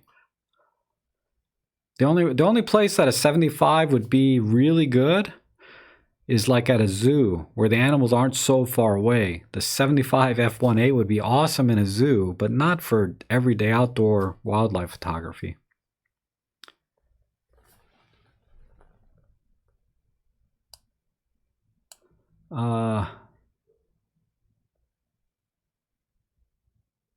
Someone's recommended the 12mm f2. I assume that for astrophotography, that sounds decent. It's a manual focus lens though, so for astro, that's no big deal. You have to manual focus in astrophotography anyway. But for general photography, I'd save up and get an autofocus lens. Hi Rob, removed the same post twice just because of a typo, but it was about your wishes with the E-M10 Mark III. Hope you don't regard me. No, not at all. Gerner, yeah, don't worry about it. I always tell people, if I didn't answer your question or I missed it, just ask me again. It's not a big deal. I miss questions all the time in these live streams, and I try not to, but just ask me again if I didn't answer it. It's okay. I'm not going to why are you spamming me? You're just trying to get a question answered, right? I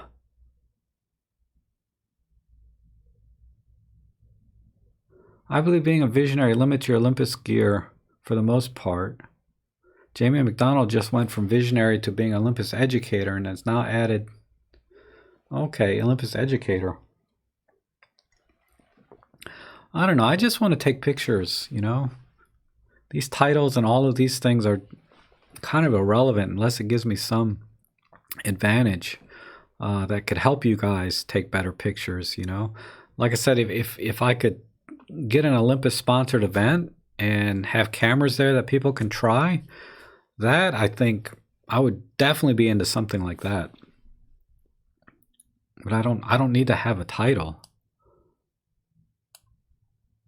Like maybe we could have like a, I don't know, just have people fly out to a certain location where we can just spend a couple days and have fun shooting with Olympus cameras. EM5E3 with a Pro 25 1.2 for YouTube, corporate, indoor, low light, and UK weather.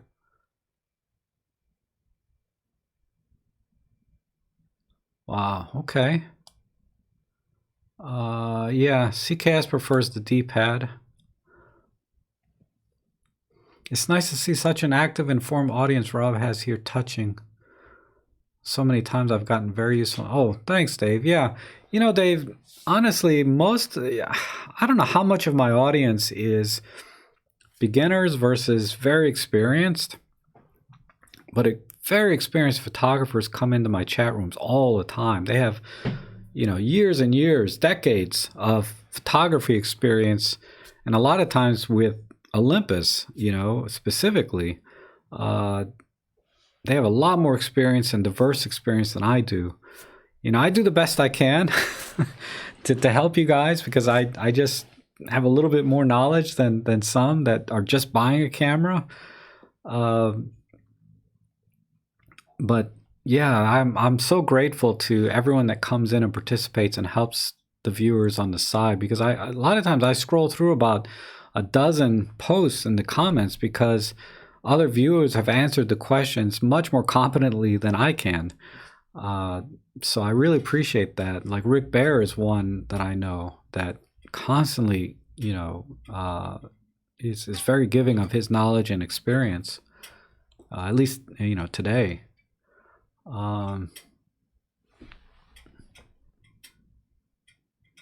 But that's a good point. I don't give enough recognition to the viewers that come in that are already very experienced. So I do appreciate that, though. Anyone that has experience.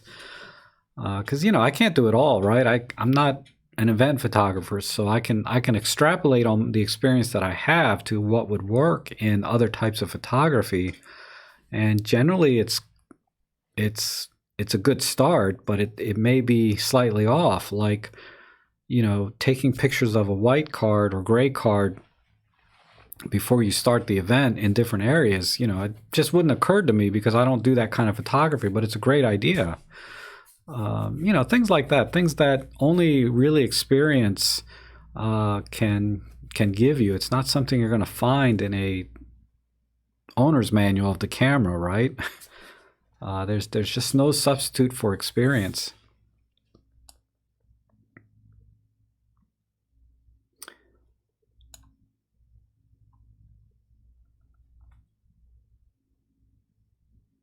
Pressing that takes you. Oh, I see. Bob's explaining the joystick on the M1X. So you move the joystick around for the focus point, but then pushing it centers the focus point. That's pretty handy. Like I said, I think it's just a matter of getting used to different ergonomics of different cameras. Right now, like I said, I'm a surgeon with that D-pad right now, and going to a joystick was very awkward for me. Focus and recompose works. Yep, definitely. But since getting the EM5 Mark III, I have found that the continuous autofocus is so good now. I can just put the focus point where I need it via the D-pad and stick with continuous autofocus,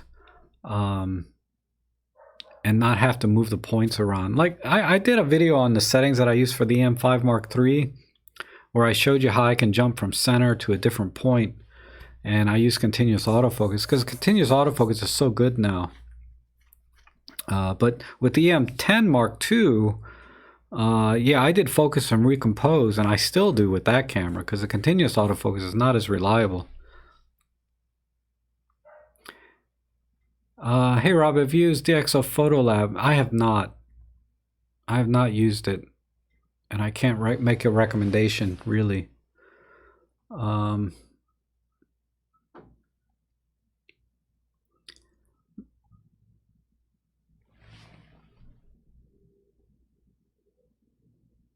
John Matthews has a list of lenses there he would recommend for a lightweight setup.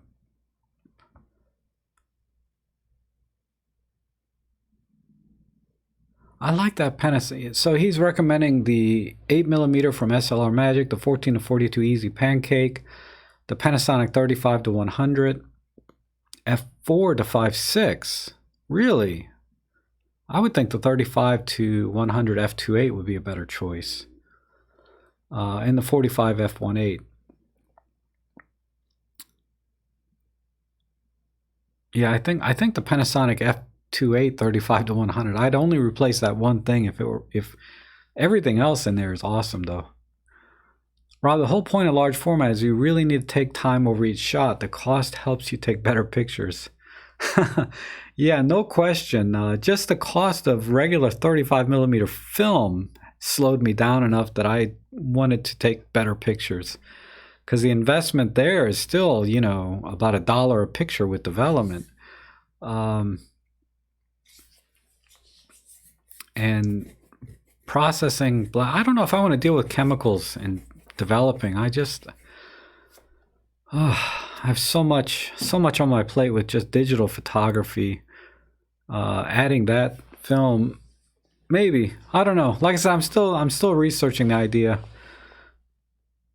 How works the fisheye correction at the 8mm lens? Is this a good deal on the Pen F? I don't think fisheye correction is built into the Pen F. That's a good question. I don't think it is though.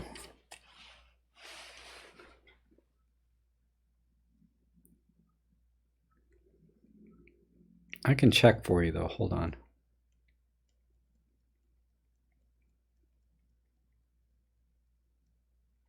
What is that? Lent? No.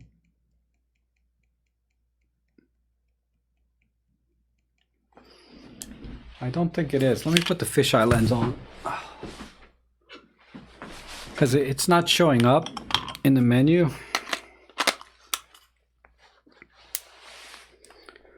If I put the lens on, does it come on? What's that? Nope.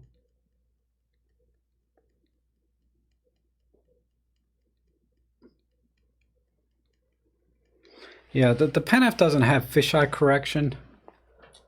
I believe, though, once you get it into Olympus Workspace, you can apply it. And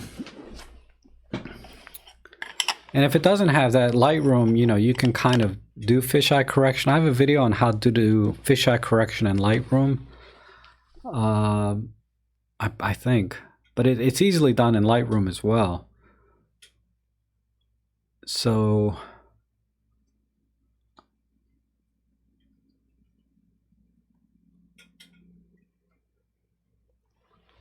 yeah, Andreas, I think, you know,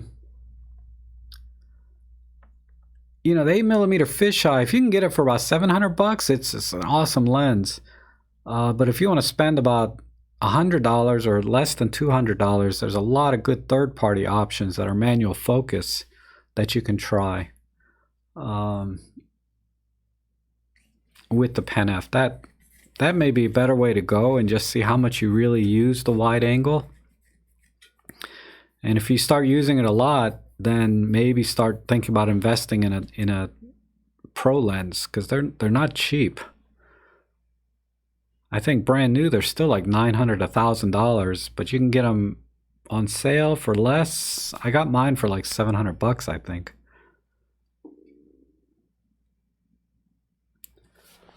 Why make people say that the LED display is better than OLED? I think the idea is being that the refresh rate on a LCD display is faster, so it's better for sports action type things.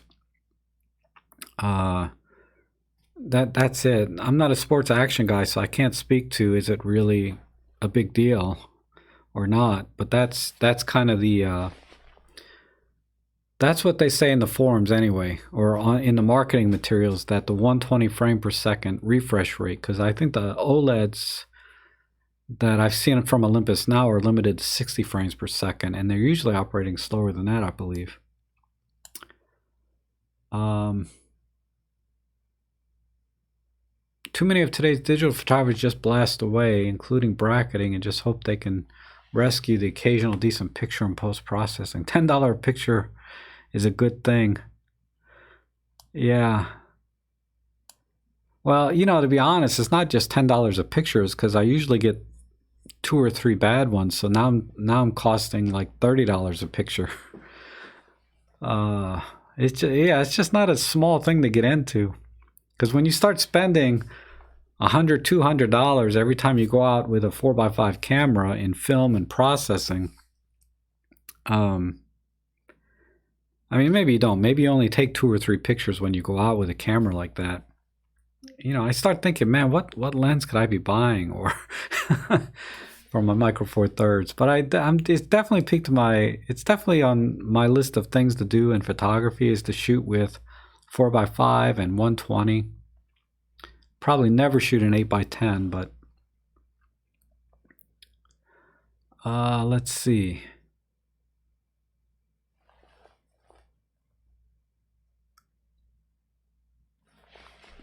Okay, thank you.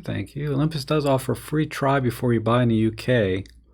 They also offer experience days. I'm sure that's the case in other countries.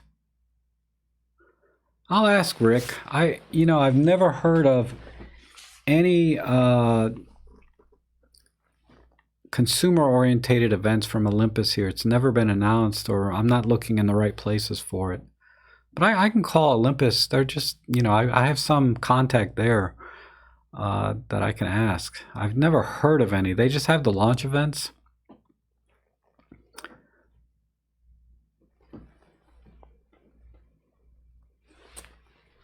Oh, you're welcome, Rico.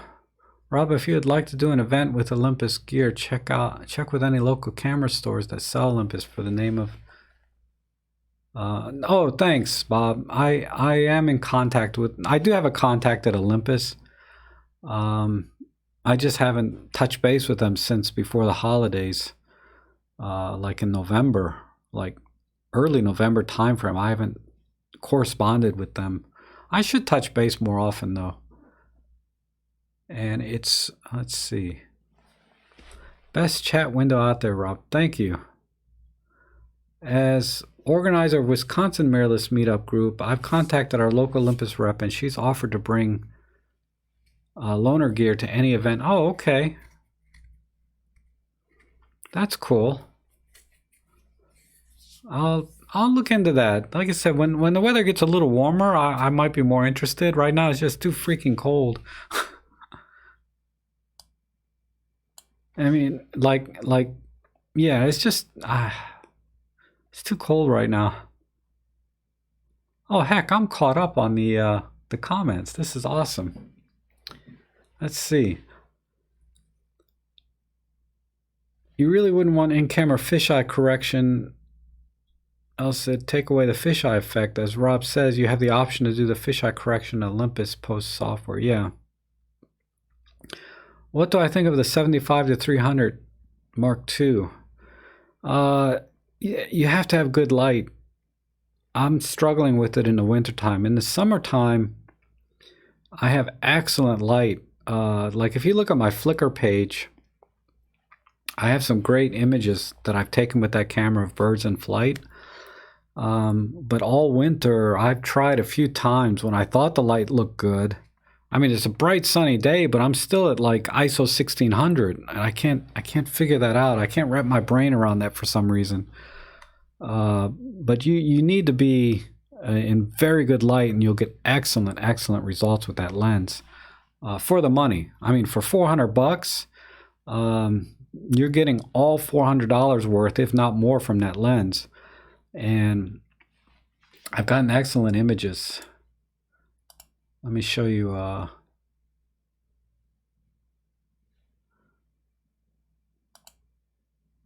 There's my Flickr page, but I'll go down.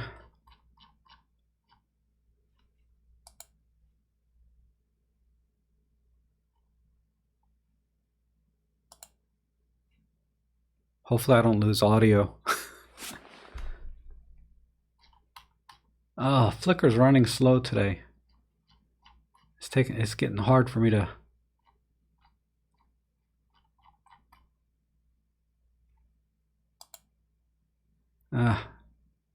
These are my dog pictures. Well, shoot. Rob Trek Bird. Let's see if that doesn't help. I'm sorry. I'm sorry about that. I wanted to show you some images I took with that. But yeah, in good light, that's a great lens. It's a little rough otherwise. Oh, hey Roman, how are you? You're in here a little late, or you're just chiming in a little late?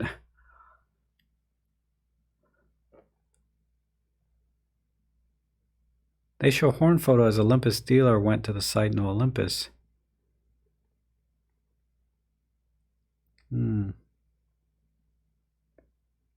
Okay. I guess I gotta write that down. I'm gonna forget otherwise. Actually, it'd be easier for me to keep a notepad open than just cut and paste these things. Let me do that. All right. Okay, Lauren, I got a note of it now. Okay, you found the pixel mapping? Okay, good. Andreas, the Olympus fisheye is by far the best around. It leaves others in the dust. Expensive, so contact Olympus to borrow one before you buy. Yeah, the 8mm fisheye Pro, Rick Bear is saying the 8mm fisheye Pro. Yeah, it's very unique. It's a f1.8. It's hard to find a lens that wide and that fast, if they exist at all. I think that might be the only one I've ever seen. And I use it professionally in my real estate photography, and then just do the fisheye correction in post. But it lets me get pictures easily now from anywhere in the room because I can capture everything.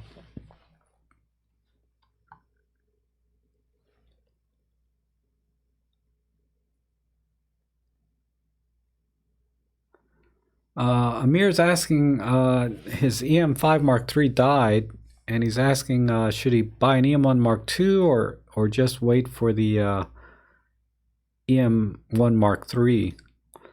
I think in your case, it's more about opportunity cost if you're shooting professionally.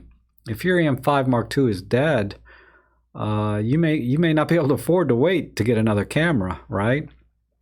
So you may need to get one now. Then you're fine. But if you can afford to wait for an EM1 Mark III, I'd wait. I would wait, seriously, and see what it brings to the table. So you have to kind of balance, you know, if you need, if you still want to wait for the EM5, I think a viable option, to be honest, is maybe an EM10 Mark II. If you can get one of those for $200-300, that may be a nice stopgap because it's going to give you the same performance as the EM5 Mark II, except for video, right? Because it doesn't have mic jack and stuff. But you may want to consider an EM10 Mark II as a stopgap until the EM1 Mark III comes out. And if that doesn't work, like it doesn't add any value to you that you want to buy that, then you can just get the EM1 Mark II, and now you have two cameras. You have a backup camera, and then you have an EM1 Mark II or an EM1 Mark III, whatever you know works. And then you won't have to worry about a camera dying on you because now you have the EM10 Mark II as a backup at any given moment. That's what I would do in your case. As a professional, I would have the EM10 Mark II as a backup. You should get that anyway.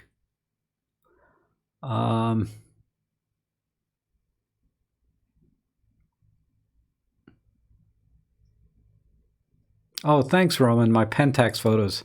Yeah, somebody said it was Pentax week, so I took a few pictures and put them on Instagram. John is saying the 75-300 shot of the Canadian Goose was excellent. Yeah, I have that somewhere. I don't know where it is now. Maybe I'll just go into Lightroom and find it.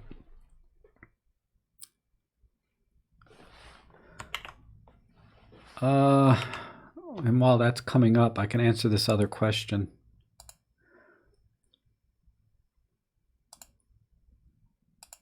Any more powerful Godox flashes you'd recommend coming from the TT350? I enjoy the 350, but I'm already eyeing something with more output. Yeah, get the Godox 8200, either the 8200 or the 8200 Pro. That will give you a nice significant boost in power. I would strongly recommend that flash.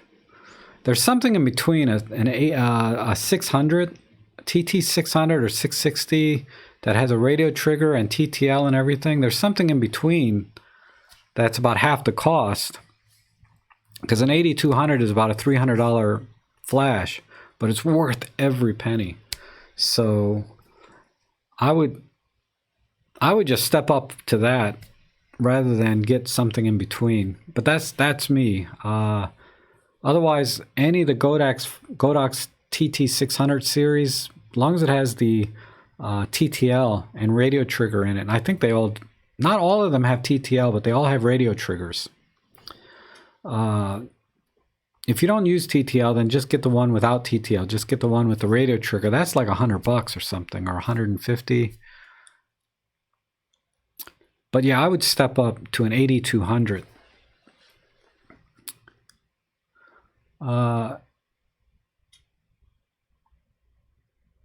Can you explain why dual cards is so important to some? Do photos save to both at the same time?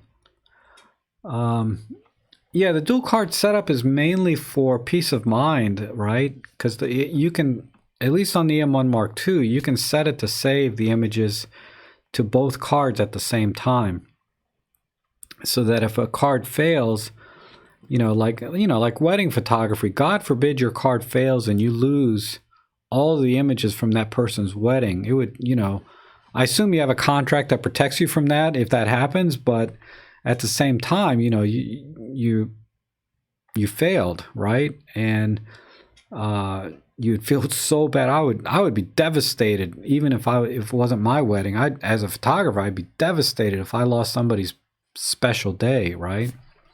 So that's why dual card slots is kind of really important to a lot of professionals. For the average person, no, I've never worried about dual card slots at all. And in my real estate photography, I was in a very fortunate position that dual card slots didn't matter, because if I mess the shot up, the building will still be there tomorrow or the house, right? I can always go back tomorrow. But in event photography, you can't go back in time, unfortunately. So that's why it's important.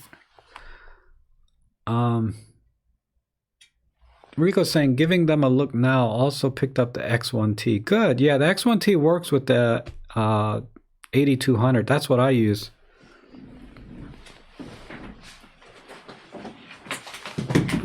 Oops. I just came back from a real estate shoot, So I have my 8200 here, my Godox TT350, and the radio trigger was in here. I must have took it out for something. And then I just brought this this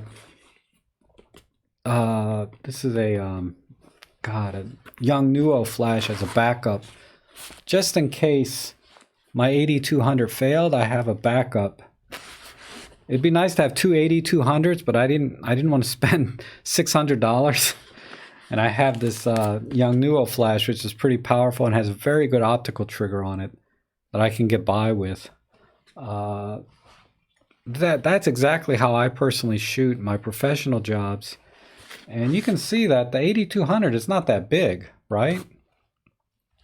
It's no bigger than a typical flash. Like, this is a typical full power flash, right? That I use as a backup. This is like $60. But you can see side by side, let me angle it. You can see side by side, it's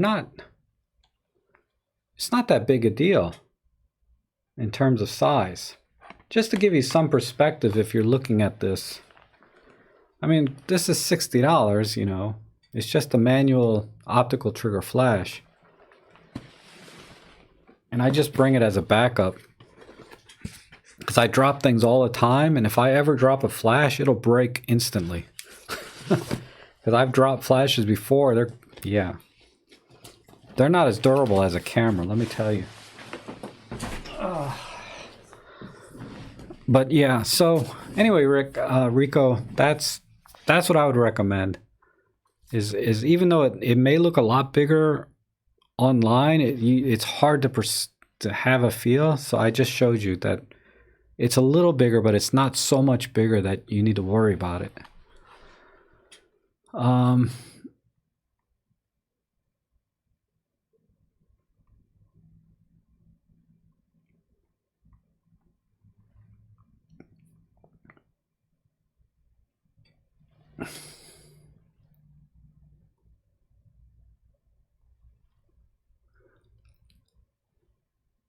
Let's see, Dave.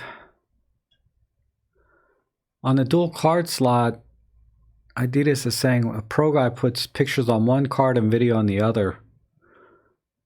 You can do that if you're a one-man band at an event photography. Yeah, it would be, I think putting video on one card and images on another makes sense, because if I ever take the E-M10 Mark II out, that's how I do it. Is I put video on one card, slot 2, and I use photos on just the slot 1. I rarely need to write to both cards.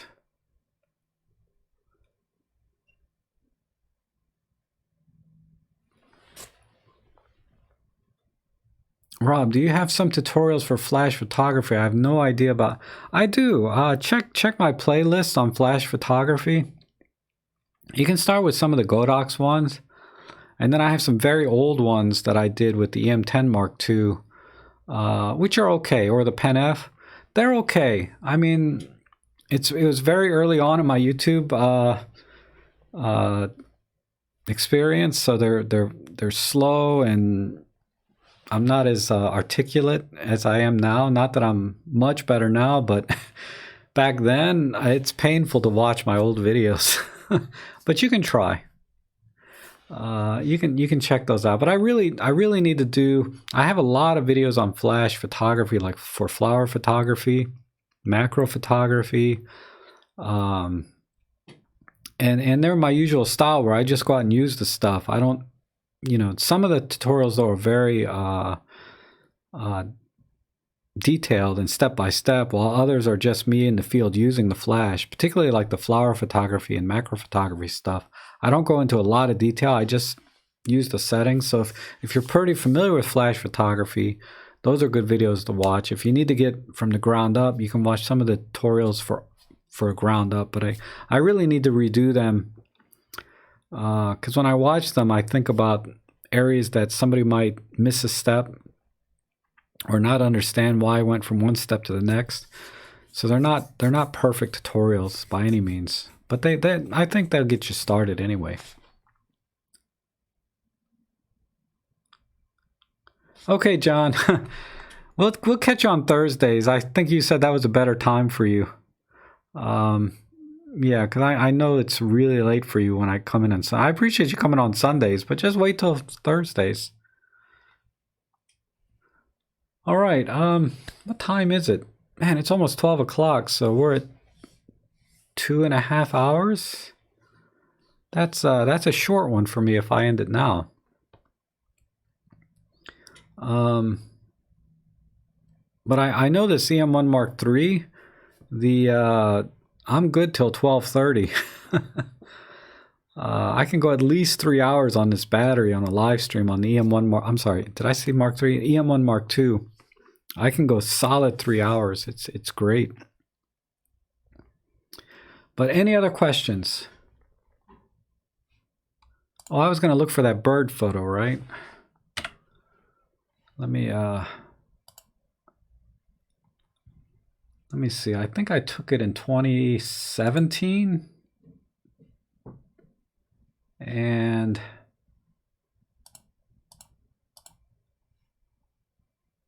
let's see.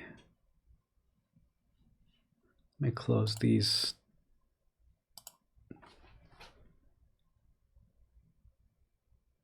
And we'll filter by keyword.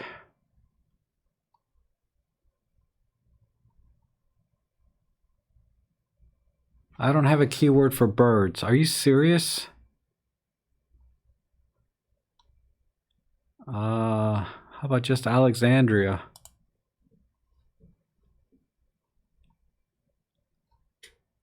Well, let me narrow it down by lens. What lens were we talking about? Oh, the 75 to 300, right?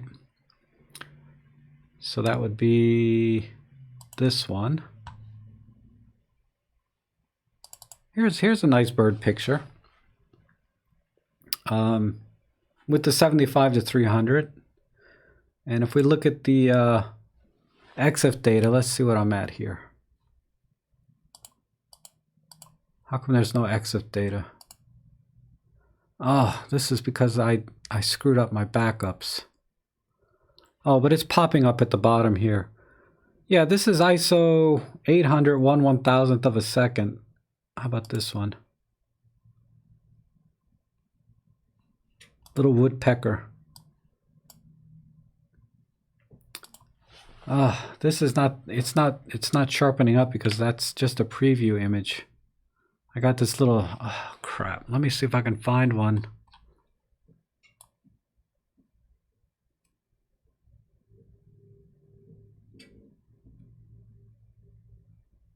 Lots of dog pics. Dang it. I'm going to have to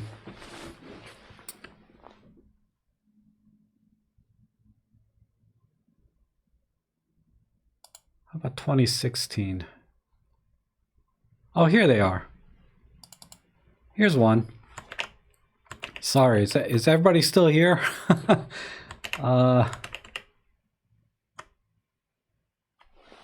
Yeah, here's my Canadian geese picture I took with the 75-300. And ISO 200 at 300 millimeters f8, 1/1250th of a second. Yeah, and this is, give that a second to punch in, but you can see how nice and sharp that is. I mean, that's a great picture there. And let's see, what else do I got here? What if I put on my, let me just pick the starred ones. What is this? Look at that one. I love this one. I got this white crane or whatever this bird is swallowing a fish. That was a good one. What else do I got in here? Oh, blue heron.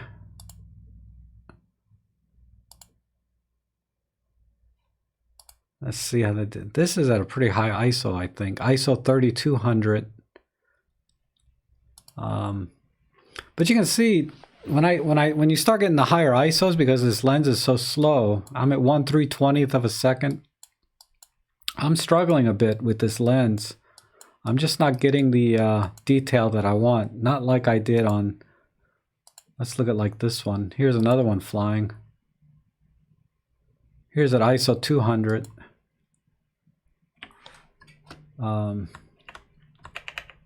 Okay, but anyway, let me switch back here. Let's see.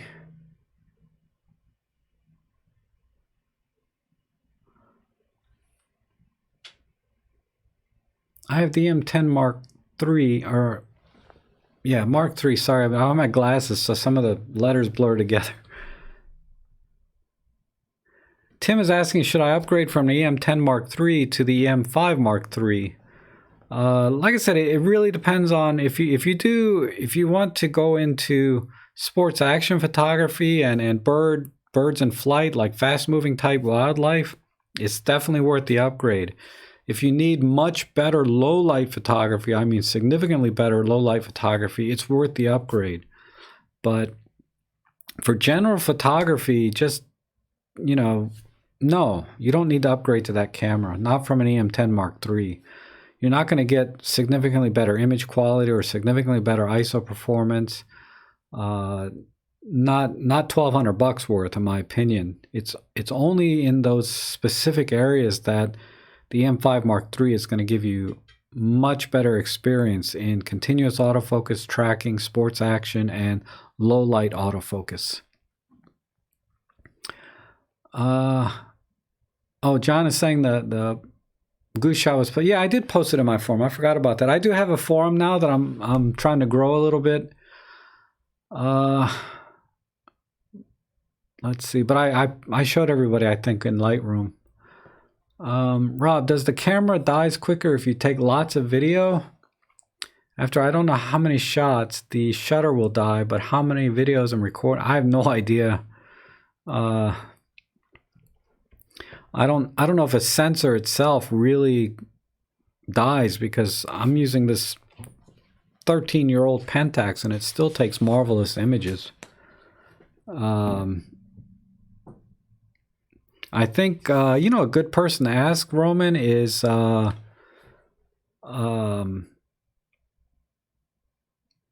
Jimmy Chang, right? He does a lot of video and has hundreds of thousands of images on every camera. He might be a good person to ask for that, but he's never said anything that he's had a problem. So if I ever have him back on again as a live guest, you know, you can ask him then, or, you know, just when he posts a video, you know, just hit him up there. He's really good about getting back to you on questions in his comment section.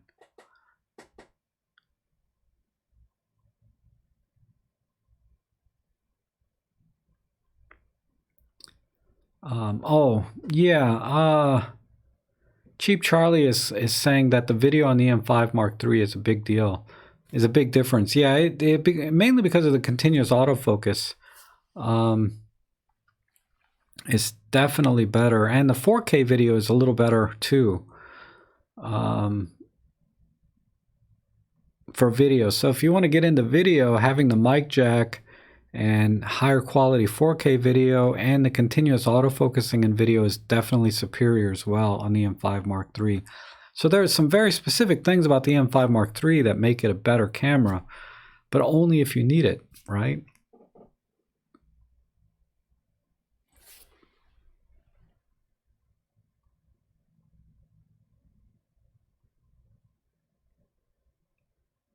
Oh, hey, Deepo, how are you? Yeah, I'm loving that.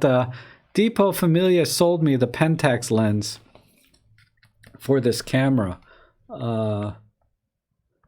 He's local to me, relatively speaking, and he has a bunch of lenses. So now's a good time to ask if he has a lens you're looking for. I'm sure he's happy to sell it to you. He has a huge inventory. But yeah, I'm loving this. I took it out yesterday out to Dulles Airport and snapped off a few images. And yeah, it's been awesome. Tack sharp, I guess as sharp as a kit lens can get anyway. And yeah, I'm loving it. So thanks, man. I might have to get a prime from you, but I'm not sure I'm going to shoot much more with this camera. Even though it was kind of a fun experience to shoot with a DSLR again. Having that optical viewfinder, man. Roman is asking, how's the video of the X-T3 versus the E-M5 Mark III color and autofocus?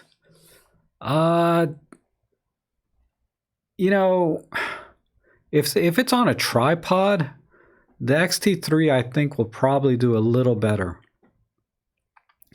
And mainly because the X-T3 allows you to go to ISO 12,800 in video mode, versus the E-M5 Mark III only lets you go up to ISO 6400. And you know me, I don't care about high ISO. So that was kind of what I noticed about the difference between the two cameras was the higher ISO. I could go a much higher ISO, one more stop, which is a big deal when you're doing video because you're limited by shutter speed and frames per second, like 24p and 50 frames per second shutter speed. Having that extra stop of light makes a big difference. So in that sense, I think the X-T3 might be better if you have a tripod. If you're hand holding or doing anything, the lack of IBIS is a deal breaker on the X-T3 for video. So you'll need to be on a gimbal or on a tripod if you want to use the X-T3 for video. And it has a lot more video-centric features than the E-M5 Mark III. I think it has like zebras and some other things I saw in the menus that I didn't find on the E-M5 Mark III. So as a video camera, I'd say the X-T3 is fine on a gimbal tripod scenario. Probably a better choice, but on a real life working, like taking out the camera and using it, the IBIS, there's just no substitute for having IBIS in video.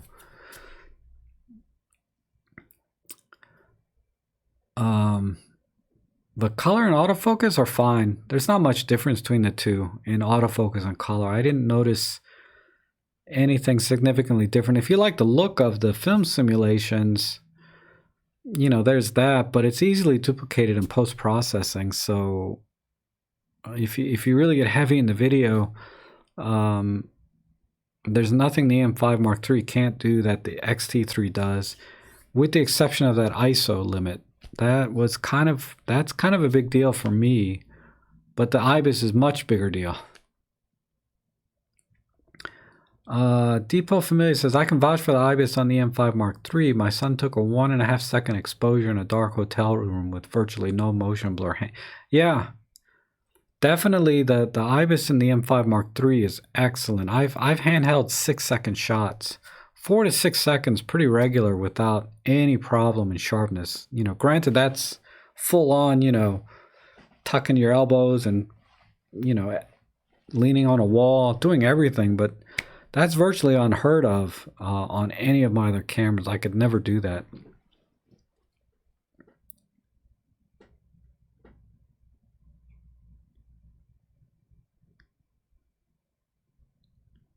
Yeah, Rick makes a good point that Olympus focuses on photographers, and then they add in video, and competent video at that. It's very good video, but that's not their primary intent. And that's why there's a lot of video features missing that you find in other cameras.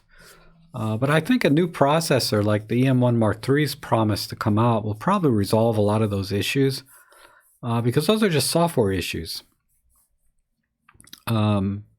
That unless they hard code it into the processor, you're not going to add it into the menu system on an E-M5 Mark III because it's just not available in the processor itself.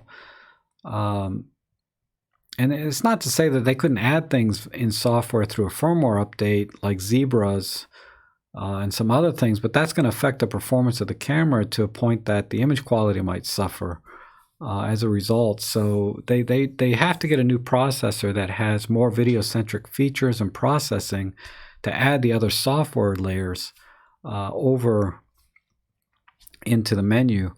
And we'll see if the E-M10 Mark III adds more video-capable features or not with the new processor. But yeah, like Rick says, it's not their focus. Yeah, Depot says he still has a ton of lenses if I want to get a prime.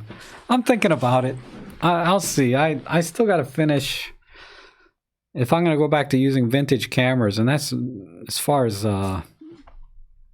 digital goes. That is a vintage camera, man. Anyhow,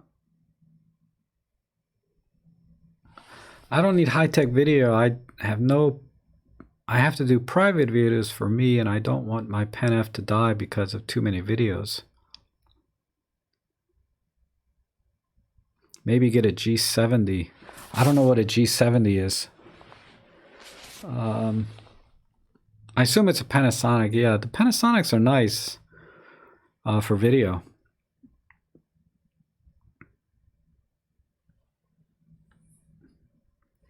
Micro Four Thirds, yeah. Micro Four Thirds is just not going to be good enough in low light compared to a full frame. Well, let me rephrase that a little bit. No, you said that correctly. It's not going to be as good in low light as something like a full frame. That is true. I think it's actually as good as any Canon full frame from what I've seen. But yeah, the Sonys and Nikons, the full frames are pretty solid with high ISO. So I think it's more accurate to say that a full frame will have better high ISO performance. And if you're shooting in low light all the time, and Olympus has admitted, you know, that may be a better fit, right? A better camera is to go with a larger form fat camera for if you're doing low light all the time. I mean, it's just a fact.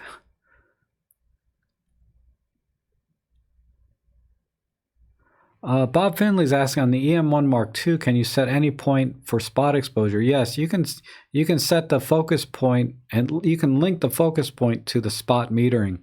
So anywhere you put that focus point, it will meter that spot only. Now, if you want to meter a spot and focus in a different spot, there's probably a workaround for that, but if you want to meter on the point that you're focusing on, no problem. Lumix G70 is a DSLR shape, mini GH5 with no IBIS. Okay, yeah, I have no idea. Lumix G70.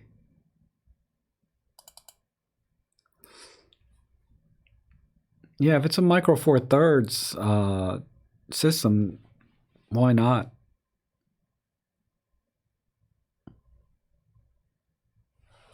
Okay. Any other question? Because otherwise I should just wrap it up here. I really appreciate everybody coming in.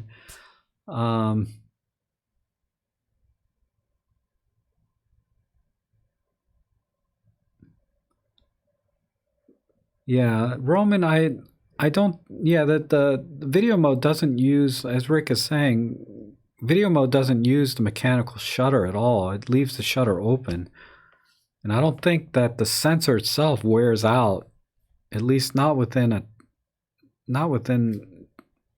a timeline that would matter.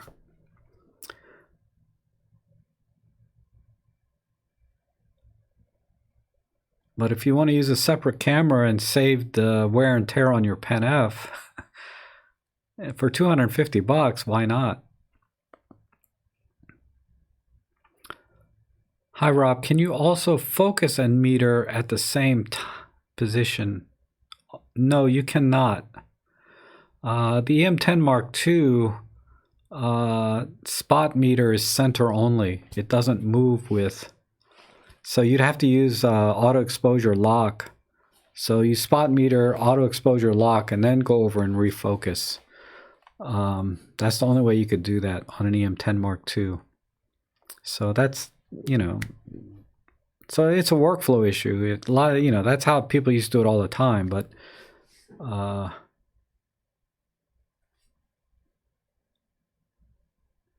oh, hey, John's saying that Olympus fixed his E-M10 Mark II slot spring for free. That's awesome.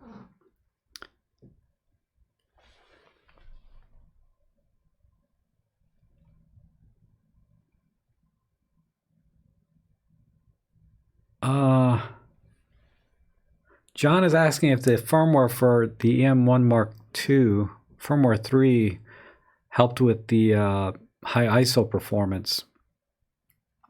Not that I can tell. It's the same. Haven't. If there is a difference, it's got to be in very certain conditions that you would notice it. But for just the shots that I've taken so far, I can't really tell any difference, but I didn't do a direct comparison before and after. I think they claim like a third of a stop difference. And again, that's so little, relatively speaking, to all of the photography I do in general, because my ISOs are all over the place. And for it to be only a third of a stop better at the highest ISOs, or yeah, not enough that it's a big deal. I wouldn't say it's an upgrade or anything. If it is a little better, all the better, but not that I can confirm one way or the other. But okay, yeah, I'm gonna end it, guys. So thanks everybody for joining in, and I'll be back on Thursday at 3:45 Eastern Daylight Time. That's New York City. And like I said, every third Thursday, I'm going to try and do a collaborative live stream where I invite other photographers into the channel for the live streams. So thanks again for joining, and I appreciate you guys all being here, and we'll see you again soon.